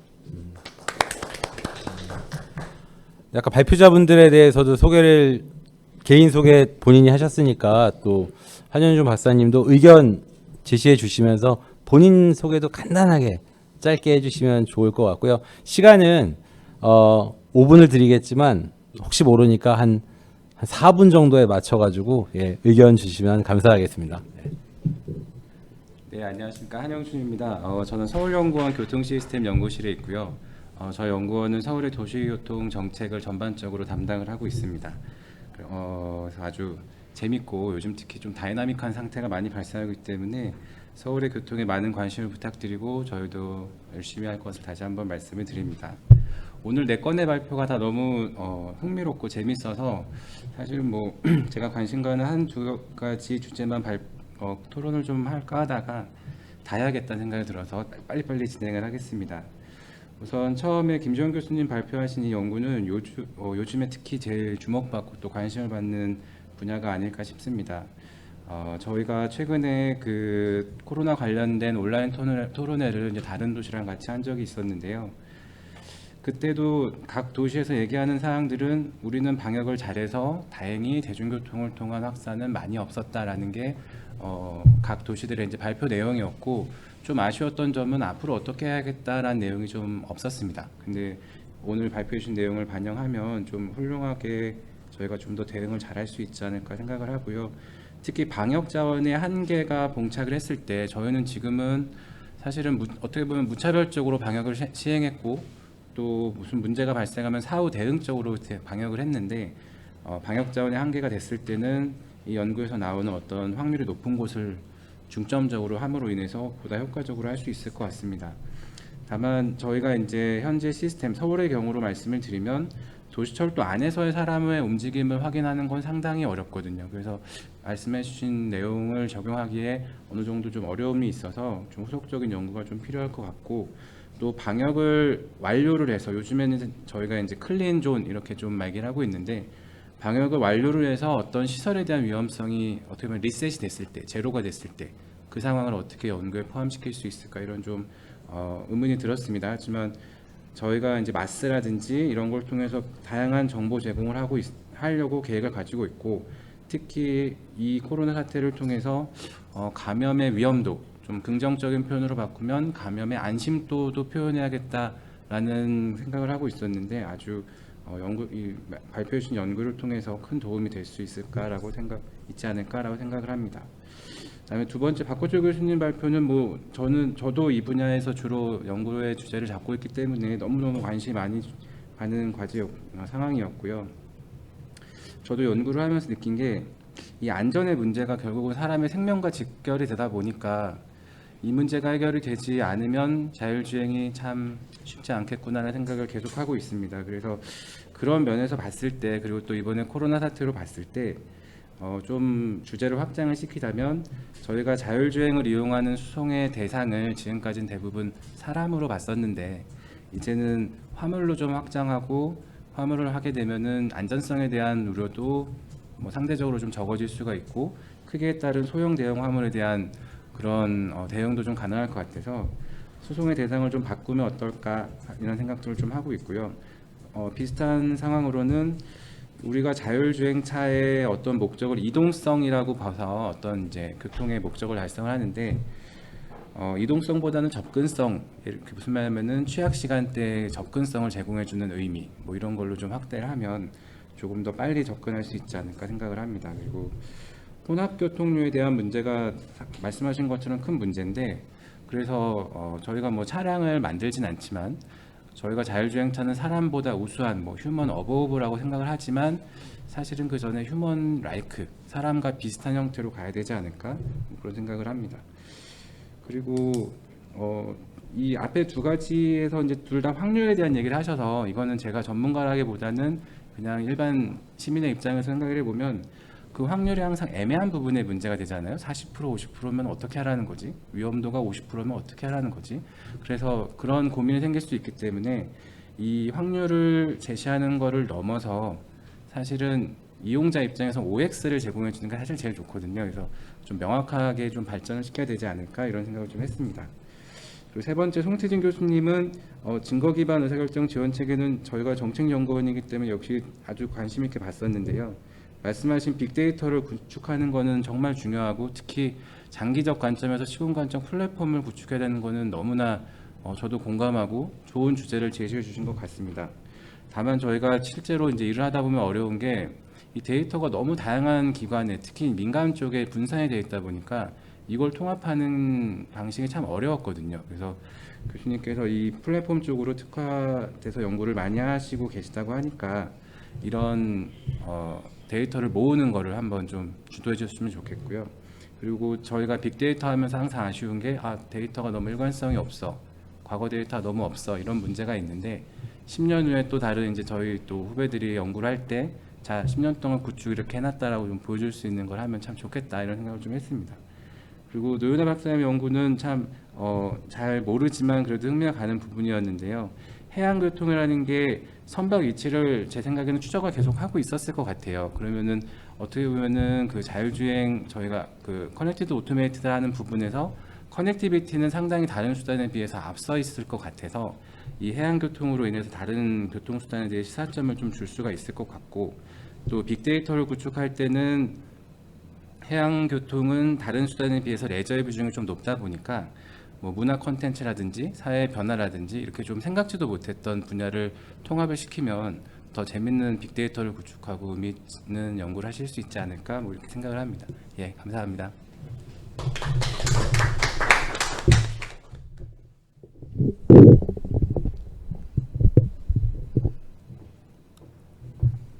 네, 안녕하세요. 저는 한국교통안전공단 교통빅데이터센터의 장유림입니다.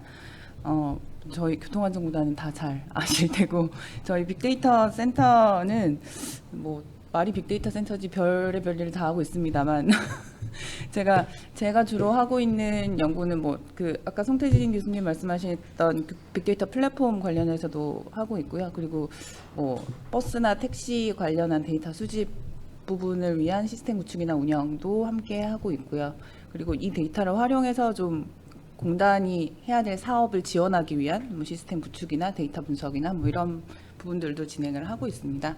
그 오늘 발표는 처음에 이제 제목을 봤을 때는 네 분이 다 너무 다른 주제로 발표를 하신다라는 생각이 좀 들었었는데, 저는 이제 각각을 다 좀 말씀을 드리기보다 전체적인 부분을 좀 설명을 드리려고 하는데요. 다 다른 주제였지만 듣다 보니까 한 가지로 가더라고요.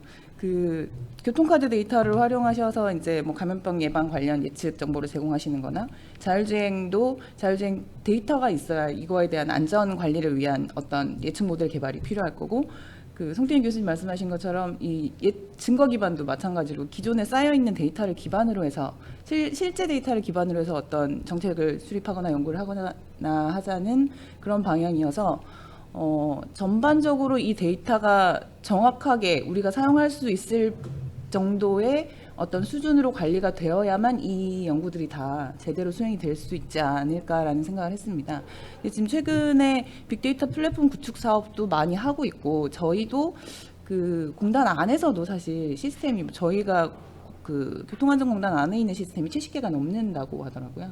거기 있는 데이터들을 갖다가 모아서 쓰려고 보면 다 다른 체계로 관리를 하고 있고, 그리고 그거를 개선할 방법도 사실 쉽지가 않습니다. 각자의 개별법에 묶여 있거나 막 이런 부분들이 있어서.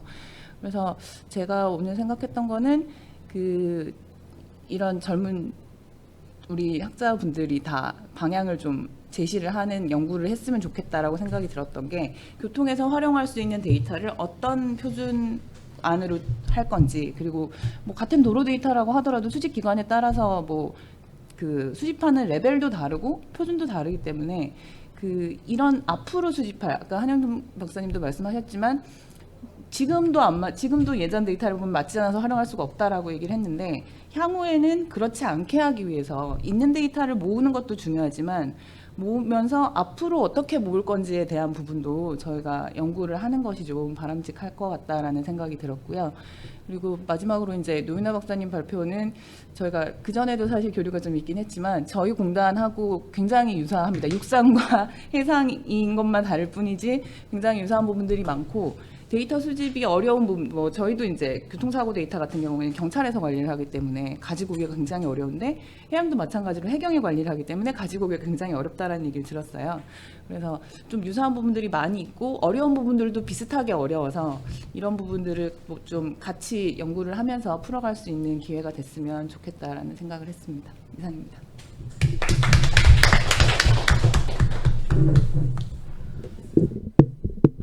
호주의 멜번에 있는 모나시 대학교의 김인희입니다. 저장님 잠깐 소개해 드렸는데, 저 모나시에서 한 6년 동안 학생들 지도하고 있고요. 작년에 한국에 잠깐 나왔다가 안식년으로 나왔는데, 올해 그 코로나 터지면서 코로나 수혜자로 안 돌아가고 지금까지 계속 한국에 있으면서 이런 데도 불려 나오고 해서, 저는 원래 발표를 시키실 줄 알았더니 또 토론하라고 하셔가지고 발표는 9월 달에 사표 냈거든요. 모나시 있는 김에 그냥 사표 내고 9월 달에 공주대학교에 전학을 하게 되면 2학기 때 다시 뭐 발표가 자리가 있으면 그때 불러주시면 발표하겠습니다. 제가 요새 되게 좋아하는 연구는 저 머신한테 뭐 가르치고 이런 거 좋아해서 AI하고 딥러닝하고 할 때 프레딕션하고 컨트롤하고 요거 요새 열심히 하고 있습니다. 오늘 발표하신 분들 여기 보면은 평소에도 뭐 잘 알고 하시는 분들인데 엄청 이제 좋은 연구를 하시고 계시고 있는 것 같아서 너무 좋습니다. 그리고 이 김동균 교수님이랑 계속 우리 영스칼라에 대한 고민을 계속 많이 하고 있는데 좀 더 나은 이 모임이 될 수 있을 거라는 믿음이 있거든요. 그래서 같이 연구를 할 수 있는 그 장을 계속 마련해 주시면 이런저런 그 뭐 자기가 가지고 있는 조그만한 기술들 있지 않겠습니까? 그거 하나씩 좀 공유하시고 서로 해서 다 같이 우리가 이제 경쟁을 우리끼리 하지 말고 여기 옆에 있는 일본, 뭐 중국 이 나라 사람들이랑 같이 경쟁을 하는 걸로 가면 우리 학교에 계신 분이나 연구소에 계신 분들, 이 젊은 사람들끼리 잘 모여가지고 서로 연구하면은 너무 좋지 않을까, 그렇게 생각합니다. 그래서 시간을 많이 썼지만 처음에 발표하신 이제 김주영 교수님, 교수님이 인카운터 네트워크해서 되게 이제 흥미롭게 봤는데요. 전 들어보지 못한 거여서. 그래서 처음에는 그냥 스몰 네트워크나 컴플렉스 네트워크 하신 거 아닌가 싶었더니 30명 정도 접촉하신다고 한 거 보니까 그건 아닌 것 같더라고요. 그래서 이런 새로운 뭐 네트워크가 나왔을 때 이거 궁금하거든요. 저 같은 사람들. 그래서 나중에 모임이 있을 때 이게 어떻게 움직이든지 다시 한번 설명하는 기회가 있었으면 좋겠고요. 그리고 지금 이 코비드-19는 우리나라뿐만 아니고 전 세계적으로 난리잖아요. 그리고 모든 지금 학회에서 이거 코비드-19 이거 어떻게 할 거냐에 대한 고민을 굉장히 많이 하고 있거든요. 그래서 저는 김동균 교수님의 그 로비력으로 그냥 이거 코비드-19 관련 연구 페이퍼를 싹 모아서 스페셜 이슈로 교통학회에서 한번 묶어주시면 시면 어떨까 싶은 거예요. 이거 해서 젊은 우리 저기 교수님들이랑 연구원들님, 뭐 박사님들이 여기에 관련된 그 좋은 아이디어가 있고 리뷰라도 괜찮고 그런 거 있으시면 한 대 확 모아서 우리 교통학회에서 이런 코비드 19에서 교통하는 사람들이 관심이 많다라는 걸 교통하는 사람 이외에도 알릴 수 있는 기회가 되었으면 좋겠습니다. 이거는 김정 교수님 이 말씀을 듣고 한 생각이었고요. 두 번째, 자율주행 차량 환경 구축을 위한 연구. 우리 박 교수님 하셨는데요. 자율차가 이제 그 세이프티에 미치는 영향에 대해서 이제 많이 하셨는데 아직 그 컨벤셔널 베이클이 많이 돌아다니고 있으니까 아무래도 세이프티 좀 위험하겠죠. 근데 왜냐 지금 현재로서는 아직 인프라스트럭처가 이제 서포팅이 안 되니까 그렇죠. 그 시그널도 그 이제 자율주행 차량 뭐 테슬라에서 나온 차량이랑 시그널이랑 아무 상관없이 뭐 그냥 다 혼자 다니는 거고 뭐 가드레일이라든지 라이팅 같은 것들도 다 자기 그냥 막 개인 개별적으로 움직이고 있으니 이제 그런 게 좀 잘 되어지면은 세이프티가 이제 뭐 올라오지 않을까. 지금 횟수는 적으나 사고 나면 사망도가 굉장히 높다고 이제 연구하셨으니까. 근데 기본적으로 교수님 이제 발표하신 거 보면 현황이 이렇다고 말씀해 주시고 거기에 대한 데이터 분석해 주신 다음에 어떤 연구를 이제 제안을 하셨으니까 흐름 되게 좋고 그래서 크래시 포텐셜 모델 같은 거 지금 계속 궁금해하고 연구하고 계신 것 같은데 이거 나중에 데이터 하면은 또 카 팔로잉 시어리도 살짝 손대야 되는 거 아닌가 싶기도 하고요. 그래서 요즘 카 팔로잉 시어리 하는 사람이 없으니까 이거 하시면은 또 재미있을 것 같습니다. 증거 기반 의사결정 우리 송 교수님이 하신 거 우리 가구 통행 조사 실태 조사 이거 보면은 뭐 젊은 교수들 뭐 이게 박사님들도 마찬가지지만 욕 좀 하잖아요. 이게 뭐 맞는 거야, 뭐 이거 가지고 되는 거야 이런 얘기 이제 많이 하고 있으니까 그거 제가 그 석사 때부터 그 얘기 들었으니까 한 20년째 지금 이거 되는 거야, 뭐 이 얘기 하고 있는 거거든요. 근데 이게 보면은 다른 이제 뭐 호주든지 뭐 다른 외국도 가구 통행 조사 실태 조사는 하고 있어요. 데이터는 데이터대로 계속 뭐 수집하고 이거를 갖다 대처할 수 있게끔 노력은 하고 있지만 왜냐 이게 또 가구 통행 조사가 줄 수 있는 장점 통행 목적이 뚜렷하게 나올 수 있는 거죠. 그리고 가구원 파악도 확실하게 할 수 있는 거고 그래서 이걸 동시에 다 병행해서 그 좋은 플랫폼을 이렇게 만들면 엄청 좋지 않을까. 그리고 우리가 그 데이터 얘기를 많이 하고 있는데 데이터가 지금 없는 게 아니에요. 가만히 생각해 보면 각 뭐 공단들마다 데이터 엄청 많아. 뭐 그 대학교 내에서도 가지고 있는 데이터도 많고, 근데 이게 공유가 안 되는 거예요. 공유가 안 되는 가장 큰 이유는 공유했다가 욕 먹을까봐 데이터가 뭐 이게 뭐야 이런 소리 들을까봐. 근데 이거 젊은 사람들부터라도 데이터 퀄리티에 대한 톨러런스가 좀 높아야 된다. 지저분할 수 있다 데이터가. 그리고 지저분하지만 한 게 당연하다라고 생각하면 공유하는 게 좀 더 쉽지 않을까 싶은 거예요. 그래서 지저분한 데이터를 깨끗하게 만드는 것도 리서치 그 방향 중에 크게 자리 잡고 있으니까 우리가 겁내지 말고 좀 공유를 했으면 좋겠다. 하고 마지막에 이제 제일 저는 이제 항상 마지막에 관심이 가죠. 한국해양안전공단은 처음 들으시는 분들은 한국교통안전공단이랑 계속 이제 헷갈리시. 거기 뭐 자해상가 뭐 이런 생각도 들고 막 그럴 거 아니에요. 근데 하여튼 뭐 바다를 지금 하고 있으니까 이 가만히 생각해 보면 바다가 다니는 길을 생각해 보면 자유도가 클 것 같지만 왜냐면 도로가 없으니까. 근데 아마 배도 백길 따라 다닐 것 같은 생각이 드는 거예요. 너무 막 자기 마음대로 다니지는 않을 것 같다. 그래서 일반 도로 링크 따라가다가 노드를 거치고 할 텐데 배는 노드는 없이 링크만 쭉 따라가는데 자유도가 그만큼 좀 높으면 그냥 차라리 배들을 전부 우리 교통에서 하고 있는 막 커넥티드 비클, 오토노머스 비클 만드는 게 낫지 않을까. 사람이 관여하지 않게. 우리 옛날에 그 TRB 같은 데 가면 에비에이션 하는 사람들이 그랬어요. 어디 저렇게 위험한 자동차를 왜 사람이 몰고 다녀? 우리 비행기는 자동으로 해. 그 얘기가 30년 전부터 그쪽에서는 오토노머스 뭐 움직이는 물체 이 얘기를 했던 거거든요. 보니까 배 숫자가 얼마 안 되니까 바다는 넓고 이거 다 그냥 한번 붙여가지고 하는 게 어떨까 싶고요. 그 이제 만드시고 우리 노 차장님께서는 이제 데이터 센터를 갖다가 막 그거 만드시고 하시니까 이 데이터를 딴 데다가 공유 좀 해주세요. 뭐 그런 소리만 하지 마시고 차장님부터 공유를 하셔가지고 이게 왜냐면 아까 뭐 연구자들 관심을 많이 가져주라고 하는데 연구자들 관심은 노 차장님이 만들어내는 데이터에 관심이 많아요.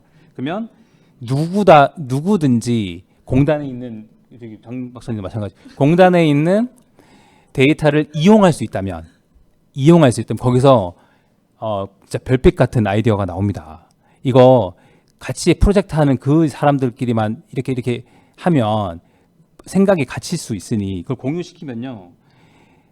진짜 좋은 아이디어 나오거든요. 이게 지금 요즘 하고 있는 우리가 빅데이터 이거는 기관이 필요한 게 아니고 반짝이는 개인이 필요한 거다. 로 제 말씀을 마치겠습니다.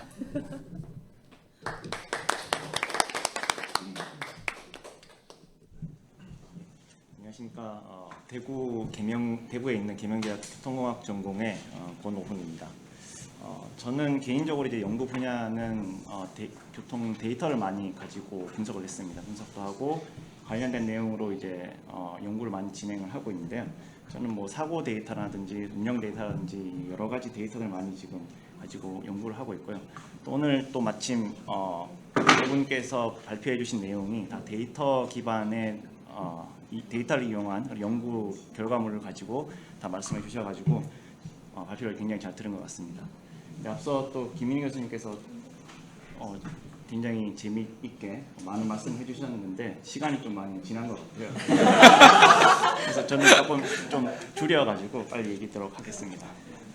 첫 번째 발표해주신 김주영 교수님께서는 요즘 또 코로나19 때문에 많은 사람들이 이 분야에 관심도 많고 이슈가 되고 있는데 특히 코로나19가 이제 취약한 이제 위험성이 높고 취약한 부분이 대중교통이라고 생각을 합니다. 왜냐하면 밀폐된 공간에서 많은 사람들이 같이 공유를 하다 보니까 그런 이제 취약한 부분이 있어가지고 이런 교통 카드와 그다음 교통 이제 데이터와 교통 모형을 가지고 적용해서 이런 뭐 퍼블릭 헬스 쪽에도 이렇게 적용을 한 사례가 되는 굉장히 중요한 연구다라고 생각이 되고요. 앞으로 이제 뭐 포스트 코로나 시대가 온다라고 해서 많이 이제 이런 쪽에서 연구가 많이 생길 것 같아요. 그래서 그런 분야에 있어가지고 어떻게 보면 어떤 초석을 먼저 마련해 주신 게 아닌가라는 생각이 들고요. 그래서 한번 궁금한 사항은 이렇게 메르스 때 이 연구를 진행하신 걸 아는데 이번에 코로나가 발생되면서 지금 만들어 주신 이런 시스템이 어떤 활용이 되었는지에 대한 부분 좀 궁금한 사항도 있고 만약에 되었다면 조금 더 이슈화 시켜서 이런 교통 분야에서도 많이 활용을 했다라고 하는 것들을 조금 홍보를 하는 것도 좀 좋다라고 생각이 됩니다. 그리고 두 번째 이제 박호철 교수님께서 하시는 안전한 자율주행 차량을 위한 환경적 요인을 말씀해 주셨는데요. 저도 이제 같은 생각을 하고 있습니다. 자율주행 차량만으로는 그 기술만으로는 절대로 이제 안전한 운행이 불가능하다라고 생각을 하고 있고요. 주변의 어떤 차량이라든지 어떤 도로 인프라와의 어떤 관계라든지 제도적인 환경적인 측면이 굉장히 중요하다고 생각을 하고 있습니다. 그래서 이제 연구 주제로는 이제 주변 차량에 대한 어떤 고려사항을 예측하고 거기에 대한 것들을 가지고 의사결정을 하는 그런 안전성 개선을 위한 연구를 하신다고 하셨는데 그 외에도 어떻게 보면 또 도로 인프라적인 부분 굉장히 중요한 부분이라고 생각을 하거든요. 그래서 발표 때 말씀해주신 안전성이 떨어질 수 있는 상황들, 뭐 센서 오류라든지 악천후라든지 뭐 혼잡시라든지 통신장애 같은 것들이 이제 언급해 주셨는데 그런 것들이 어떻게 보면 또 자주 발생하는 구간이 또 있다고 생각이 됩니다. 뭐 예를 들어 가지고 곡선이 심한 곳이라든지 급경사, 급오르막 또는 뭐 터널, 교량 이런 부분에서는 또 그런 통신 오류가 자주 발생될 수 있기 때문에 어떤 그런 이제 도로 환경이 어떤 취약한 부분이 있다라고 생각이 됩니다. 그래서 그런 부분도 같이 좀 고려를 해서 연구를 하면 조금 더 자율주행 차량의 안전성 개선에 좀 도움이 되지 않을까라고 생각이 되고요. 그래서 그런 부분에서 그런 것들 사전에 이제 도로 인프라의 그런 것들이 등급화가 된다든지 하는 것들이 이루어지게 되면 그 구간을 갔을 때 그 자율주행 차량에게 어떤 안전성을 높이는 그런 이제 모듈로 바꾼다든지 그런 것들이 가능하지 않을까라는 생각이 듭니다. 예, 그리고 송태인 교수님께서 주신 이제 증거 기반의 의사결정 구축 체계에 대한 부분은 저는 이제 사실 뭐 교통 계획 쪽을 전공을 하지는 않아 가지고 그쪽 분야에 대해서 잘은 모르는데 이제 뭐 4단계법을 통한 교통 수요 예측이라든지 이런 것들을 많이 들어는 봤습니다. 근데 그런 거 할 때 항상 지금 생각했던 게 지금 같은 이제 시대에는 수집되는 데이터들이 굉장히 많이 있기 때문에 그런 센서 데이터를 기반으로 조금 더 여기에 대한 부분을 보완하면 좋지 않을까라고 막연히 생각만 하고 있었는데 또 이런 증거 기반의 의사결정 구축 체계라고 하는 이 이제 체계적인 어떤 연구 방법을 가지고 연구를 하신다고 하셔가지고 굉장히 좋은 내용을 들었던 것 같습니다.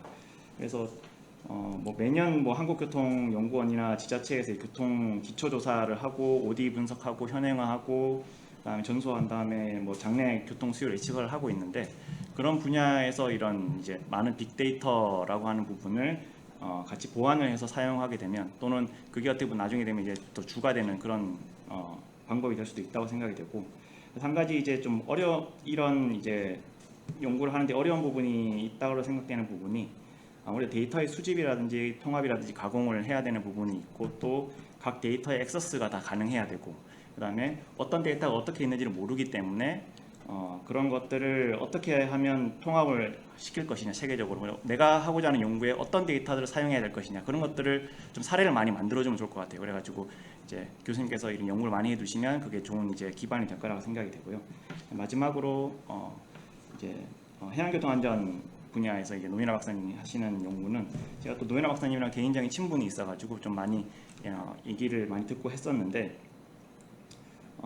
지금 진짜 말 그대로 이 바다에 대한 연구, 바다의 안전에 대한 연구를 하고 있는데 진짜 블루오션인 것 같아요. 연구할 수 있는 분야가 지금 되어 있는 분야가 그렇게 많은 부분이 연구가 되어 있지 않고 그래서 그 지금 이제 그 빅데이터 센터를 만들어주고 거기서 이제 거버넌스라든지 이런 것들 많이 구축하고 있기 때문에 그런 것들을 잘 수집해서 너무 조바심 내지 마시고 좀 긴 장래 계획을 세우셔서 수집부터 해서 차근차근히 그렇게 나갔으면 좋겠습니다. 이상입니다. 네, 저는 한국교통연구원의 빅데이터 본부에서 근무하고 있는 원민수라고 합니다. 시간이 없어서 짧게 하겠습니다. 일단 코비드-19 관련해 가지고 일단 김주영 박사님이 공관적 확산 감염이라든지 뭐랑 그런 모형을 말씀해 주셨는데요. 사실은 저희가 대중교통을 많이 사람들이 기피하고 위험할 것 같아서 많은 방역 대책을 펼치고 있지만 실제로 저희가 대중교통 쪽에서 대규모 집단 감염이 발생했다는 거나 이런 거를 사실은 좀 찾아보기가 힘든 것 같습니다. 그래서 그리고 또 사실 공간적으로 이렇게 뭐 전파에 대해서 얘기를 많이 하고 있지만 지금은 사실은 그 전파되는 추이를 보면은 그 공간적인 확산이 아니라 그 사회 계층적인 확산이 아닌가라는 생각이 좀 듭니다. 왜냐면은 사실은 뭐 저희가 사회적 거리두기를 위해 가지고 뭔가 재택근무를 한다든지 뭐 여러 그 대책을 하고 있지만 실제로 작업 환경이나 그 여건이 그렇게 하지 못하는 사람들에 대해서는 그걸 못하기 때문에 그런 뭐 물류센터에 대한 집단 감염이라든지 아니면 사회적 거리두기에 대한 이제 사람들의 피로도가 높아지면서 이제 야외 활동을 하기 시작하고 또는 이제 운동시설에 가기 시작하면서 발생하는 뭐 배드민턴 그 동호회에 대해서 발생하는 뭐 집단 감염 이런 것들이 이제 발생한 것 같습니다. 그래서 제가 보기에는 이제 코비드-19에 관해서는 이제 공간적인 확산이 아닌 사회 계층별 그리고 이제 사회적 거리두기의 이제 피로도가 높아짐에 인해서 거기에 대해서 이제 확산이 어떻게 될 것인가, 사람들이 어떻게 행동을 할 것인가를 저희가 이제 분석해 볼 필요가 있다고 생각합니다. 그러기 위해서는 일단은 뭔가 데이터가 필요할 건데요. 왜냐하면 사람들이 어떠한 통행 목적으로 하고 그 사회적 거리두기에 대해서 어떻게 반응을 하고 또한 그 시간이 흘러가면 돼서 그 사람들의 피로도가 어떻게 쌓여서 이제 어떻게 이제 의사결정이 변경하는지에 대해서 이제 데이터를 가지고 저희가 분석을 해야 될 것 같습니다. 그러기 위해서는 이제 송태진 교수님 얘기하신 그 데이터 기반의 이제 의사결정 체계가 중요한 역할을 할 수 있을 것 같습니다. 그래서 소개해주신 그 멜랜드 캔랩에서 그 보여주는 뭐 사회적 거리두기에 대한 인덱스라든지 또는 그 사회적 거리두기를 통해 가지고 저희가 통행이 어떻게 변하고 사람들이 실제로 집에 있는지 없는지 또 지역적으로 어떻게 다른지 또 계층별로 어떻게 다른지를 보여주는 그러한 그 데이터들이 있고 또 플랫폼이 있어야 될 필요가 있다고 생각합니다. 하지만 지금 국내 현실에서 저희가 많은 데이터들을 갖고 있고 뭔가 플랫폼들을 많이 개발하고 있려고 하고 있지만 이렇게 지금 급박하고 갑작스러운 상황에서 저희가 그거를 신속하고 또 정확하게 대응하기 위한 그러한 시스템들이 그리고 데이터가 충분히 구축되어 있는지에 대해서 저희가 고민하고 그 젊은 학자들이 좀 그 장유림 박사님이 말씀하신 것처럼 힘을 모아서 저희가 협력해야 될 필요가 있다라고 생각을 합니다. 그리고 마지막으로 이제 자율주행하고 이제 그 해양교통에 대해서 이제 노인혜 박사님 쪽에서 말씀드리면, 사실은 저희가 그 자율주행차가 상용화되기 위해서는 저희가 어떠한 그 값싼 센서를 통해 가지고 그 러닝 기반의 그 학습 기반의 자율주행차를 만들어주는 게 중요한 이슈라고 생각하는데요. 그러기 위해서는 저희가 양질의 데이터, 그리고 이제 많은 사례를 통해 가지고 어떤 해자드 시나리오를 만들어서 집중 학습시키고 알고리즘을 고도화하는 그런 단계가 필요하다고 생각합니다. 그래서 해양교통도 사실은 제동이 쉽지 않고, 그리고 항공과 다르게 또 2차원에서 이렇게 움직이는 거기 때문에 그 해양교통에서도 이러한 그 아까 저기 김인희 그 교수님 얘기하신 것처럼 뭔가 빅데이터 센터를 만든다면 이러한 그 자율주행 같은 것들을 할 수 있는 그런 데이터들 잘 수집해가지고 잘 구현될 수 있도록 좀 센터를 구축하고 했으면 좋겠습니다. 네, 이상입니다. 네, 참석해주신 토론자분들께서 다들 좋은 말씀 해주셨고요. 제가 좌장으로서 말을 정리하기에는 지금 정은옥 부장님이 빨리 끝내라는 신호를 보내고 계셔서 제가 다른 말씀 드릴 건 없고요. 순간 접속자 최대 수가 44명을 차지했고요. 저희 오신 분들 포함해 한 50명 이상. 그리고 제가 아까 다른 분들이 보내주신 자료를 보니까 여러분이 같이 보는 분들도 많은 것 같아요. 그래서 대충 어린이집 한 100분 정도가 이 세션에 참석했다라고 저는 믿고 있겠습니다. 너무 감사드리고요. 앞으로도 우리 대한교통학회 학술 발표에 많은 참여 부탁드리고, 또한 저희 교통학회 TV 구독 버튼 그리고 좋아요 버튼 꼭 눌러주시기 바랍니다. 다 같이 박수 치면서 세션 마치겠습니다. 감사합니다.